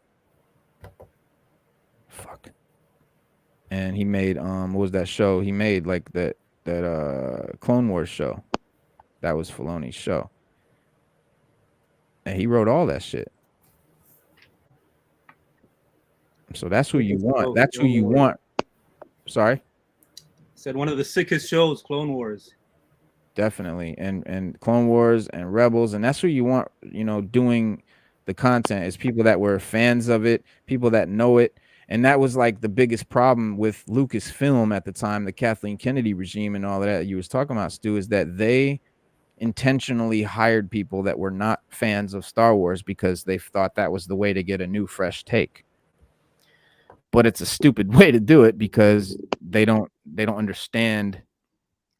They don't understand it. They don't understand the lore. They don't understand the history and all of that. So they're going to make mistakes and do stuff that doesn't make any sense to people that know what's going on. I mean, it's just illogical. It's just a stupid thing to do. But like, they literally said that. I was blown away that they literally said we intentionally hired writers that were not previously fans or knew anything about Star Wars. Now, any writer knows you're supposed to write what you know. I mean, that's number one. So I don't get how they thought that philosophy was a winning whatever. But anyways, what's going on in the comments? Star Wars is so dope. This is a fact, Slade. This is true. It's just sad that it's being handled by some morons who don't get it. But I think we're lucky that we got, people like Favreau and Filoni that are in there to rein it back in and help us out. I actually watched the first movie, A New Hope. I watched it for the first time the other day. My friend convinced me to give it a shot. It wasn't bad. It was not bad, actually. I don't know if I want to watch the rest, but I was entertained. Watch the second one. Watch Empire. That's the best one. At least Empire Strikes Back. Okay. Yeah, that's the best one. That's definitely the best one. So watch that one. Give that one a chance, and then you can go to the prequels and stuff. But yeah, I'm glad to hear that. I'm glad to hear you gave it a shot. That's what's up. But you're what, 21 or something like that. So I came up with this sort of like, I don't know, this little philosophy, I guess you could call it. The other day, me and my son were talking about it, and I was like, you know what? If you didn't see Star Wars for the first time when you were like 12 years old or younger, you don't have the you're not going to have the same love for it as someone who saw it as a little kid.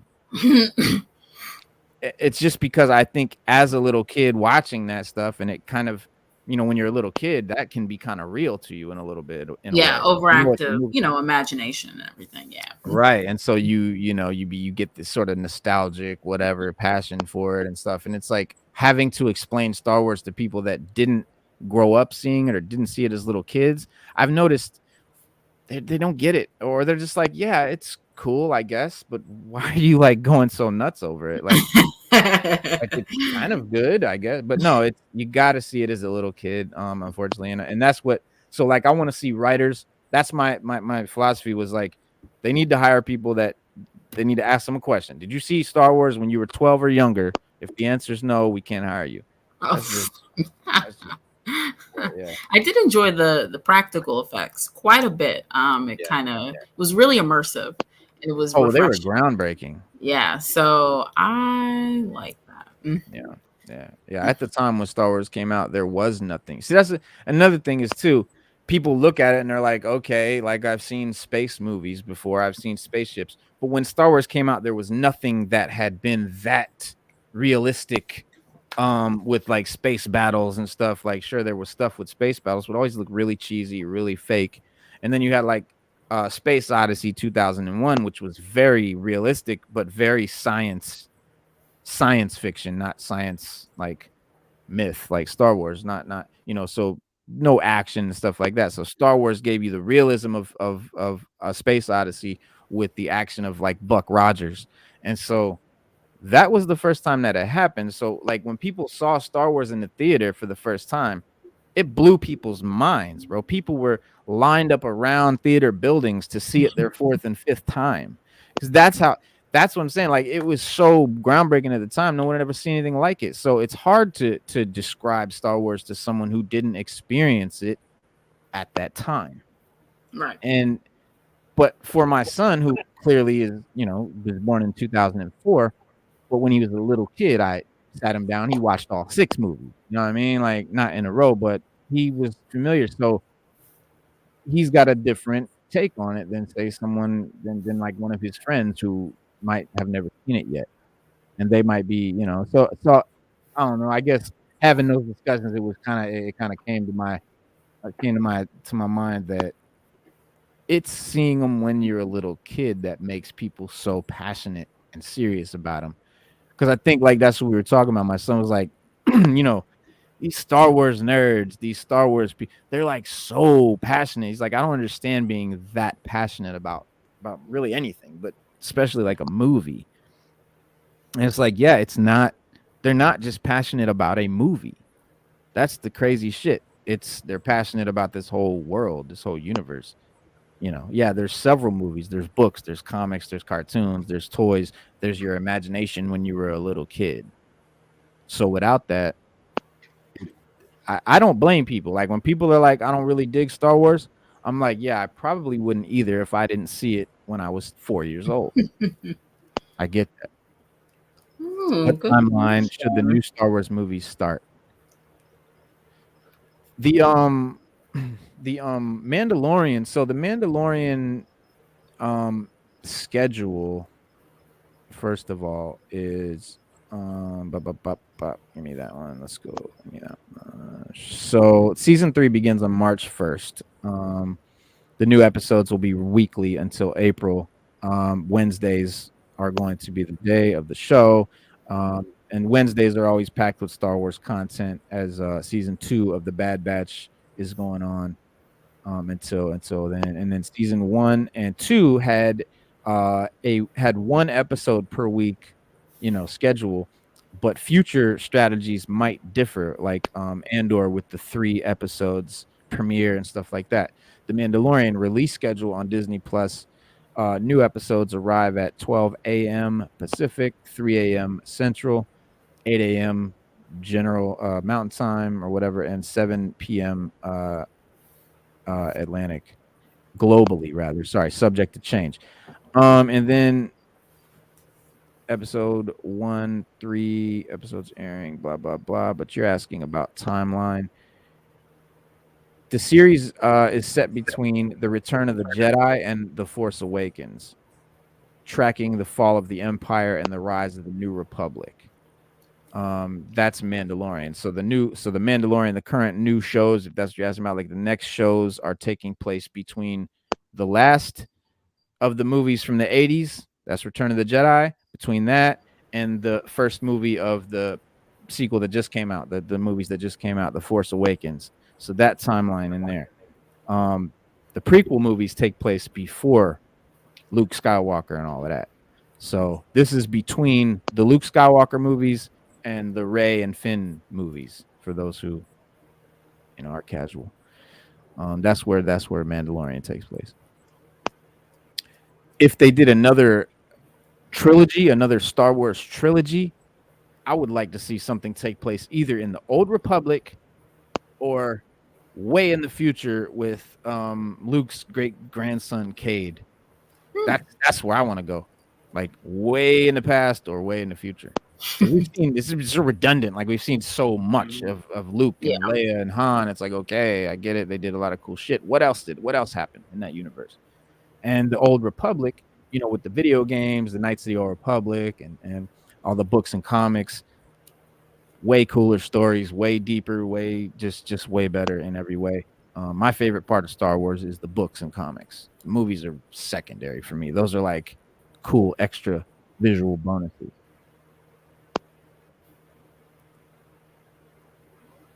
Yeah, those old Marvel Star Wars comics were crazy. Hell yeah. And the new ones too. The new comics are phenomenal. They got War of the Bounty Hunters coming out. There's some Darth Vader series were good, yeah. Yeah, the Vader ones are phenomenal. There's a lot of new Star Wars shit coming out with Marvel. So check those out. If you're really interested in Star Wars, or you want to know what all the hype is, or what's really cool about it, these movies just quite aren't doing it for you, check out the comics, check out the books. That's where it gets deep. But yeah, guys, I don't know. It's what time is it? It's about 9:22. Beddo, man, we've kept you since like 7, bro.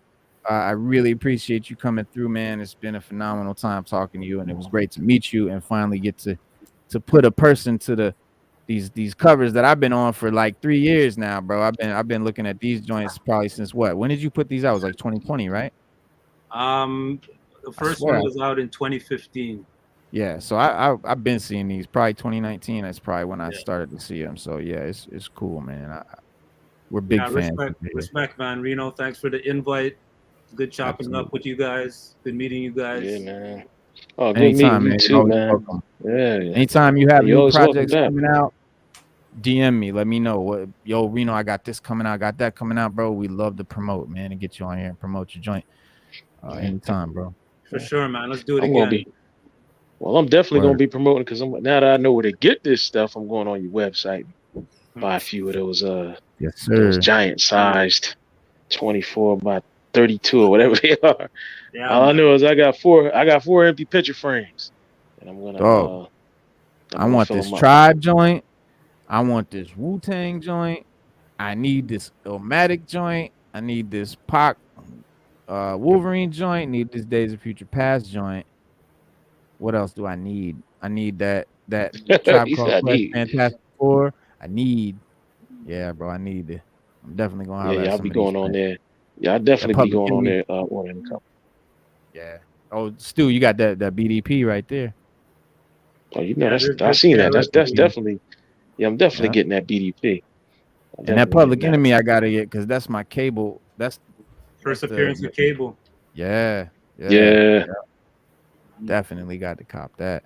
How much? Okay, so how much are your prints running on the website? Prints are like, I believe, $35. for what size? They're 11 by 16 and a half, so nearly Wow, 11 by 17. Okay, that's nice. That's a great size and a good price for that.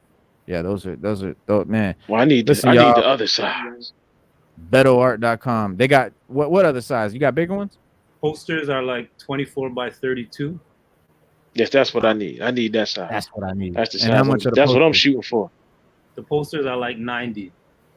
Nice. Yeah, that's cool. That's cool. Yeah. But I do have some deals on my website where if you buy like 2 posters or 3 posters, I have some packages on there too. Nice. Oh, I'm getting the package. I'm getting the package. I can tell you that now. Bro. Yeah, I'm getting the package. I hope it's a good one because I'm getting the package. It's a good one. Look at the work that goes into these. Yeah, I'm getting at least 3 of them. Yeah, I'm getting at least 3. It's a good package, man. Check it out when you get a chance. Absolutely, guys. And I do because I go by Alex Ross. I go on his website and buy his art all the time. I have a lot of his stuff I gotta put up. I got a lot of his stuff I have to put up. A whole lot, like a lot. I've been collecting over the years. It hasn't been like I went in one scoop. Like I've been going. It comes like he'll put something up on his Twitter feed, and I'll be like, man, that's so cool. I'll be like, that's dope. And then I'll go on there, and then I get. Next thing you know, I'm at like $300. I'm like, oh man, you know what I mean? So and it's Alex Ross ain't cheap. No, and I have I actually bought one for my son. We gotta get recently. them. We gotta get them 20 comics for $60. 20 Alex Ross covers. I actually bought one. $60. I bought one for my son recently. It was a Hawk. But it was made. It's actually a painting, but it's made to look like a poster. And it is a 24 by 30. It's super. I framed it for him and put it because my son's a big Hawk fan. He's a huge Hawk fan. And I hung it in his room and he came home from work and he was like, Dad, it's like, I'm keeping that forever. I ain't never taking that. It's like, like, when I move out, I'm taking it with me and everything. It's like, I'm keeping that. That's going wherever I go. All right. Respect everybody. Yeah, man. We'll do it again, man. Thank you, brother. Anytime, man. Word up. Anytime, man. Peace. Peace.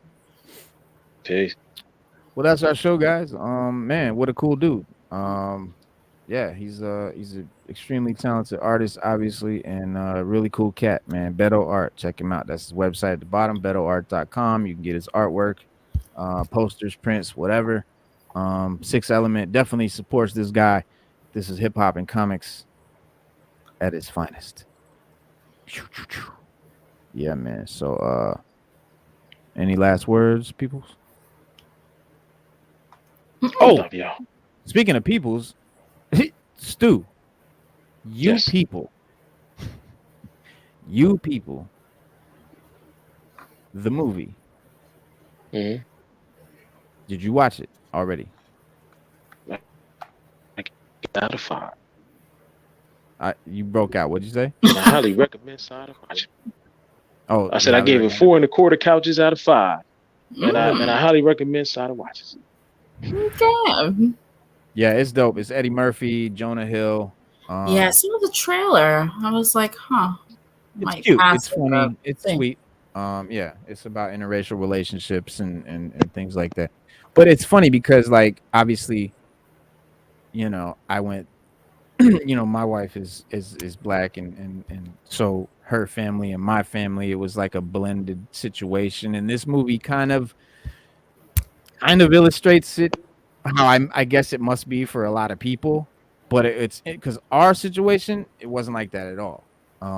My family and her family were extremely just receptive and welcoming of each other. I was extremely welcome in her family. She was extremely welcome in mine. It wasn't no weird shit, no weird, like, racial stupid shit, none of that. Like, I guess, just her family and my family, just real down to earth people, and that wasn't really a factor. But what's that movie? Who's coming to dinner? Guess who's coming to dinner or whatever? Sidney Poitier. That's what Sidney Poitier. Yeah. But which they should have never did. I know you often see the black man and the white woman scenario, but this movie does the white man and the black woman scenario, which is just a more rare interracial coupling. Usually, it's a black man and a white woman, statistically. So it's cool to see that different dynamic. Lauren London is great in it. But yeah, check it out. It's pretty funny. But it's weird because too, it's about a white podcaster that does a black culture show. And I think that's why Stu recommended it to me. I'm trying to be funny.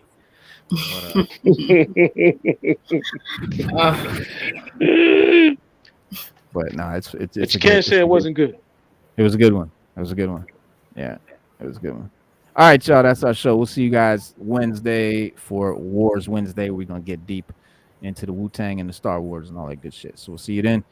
Same bat channel, same bat time. Y'all already know Monday, Wednesday, and Saturday at 6:30 p.m. Eastern time. We are gonna be here chopping it up for y'all. Thank y'all for coming, man. Shout out to all the people in the chat stands group for coming through. Slade, Metaphysics, Self-Filled.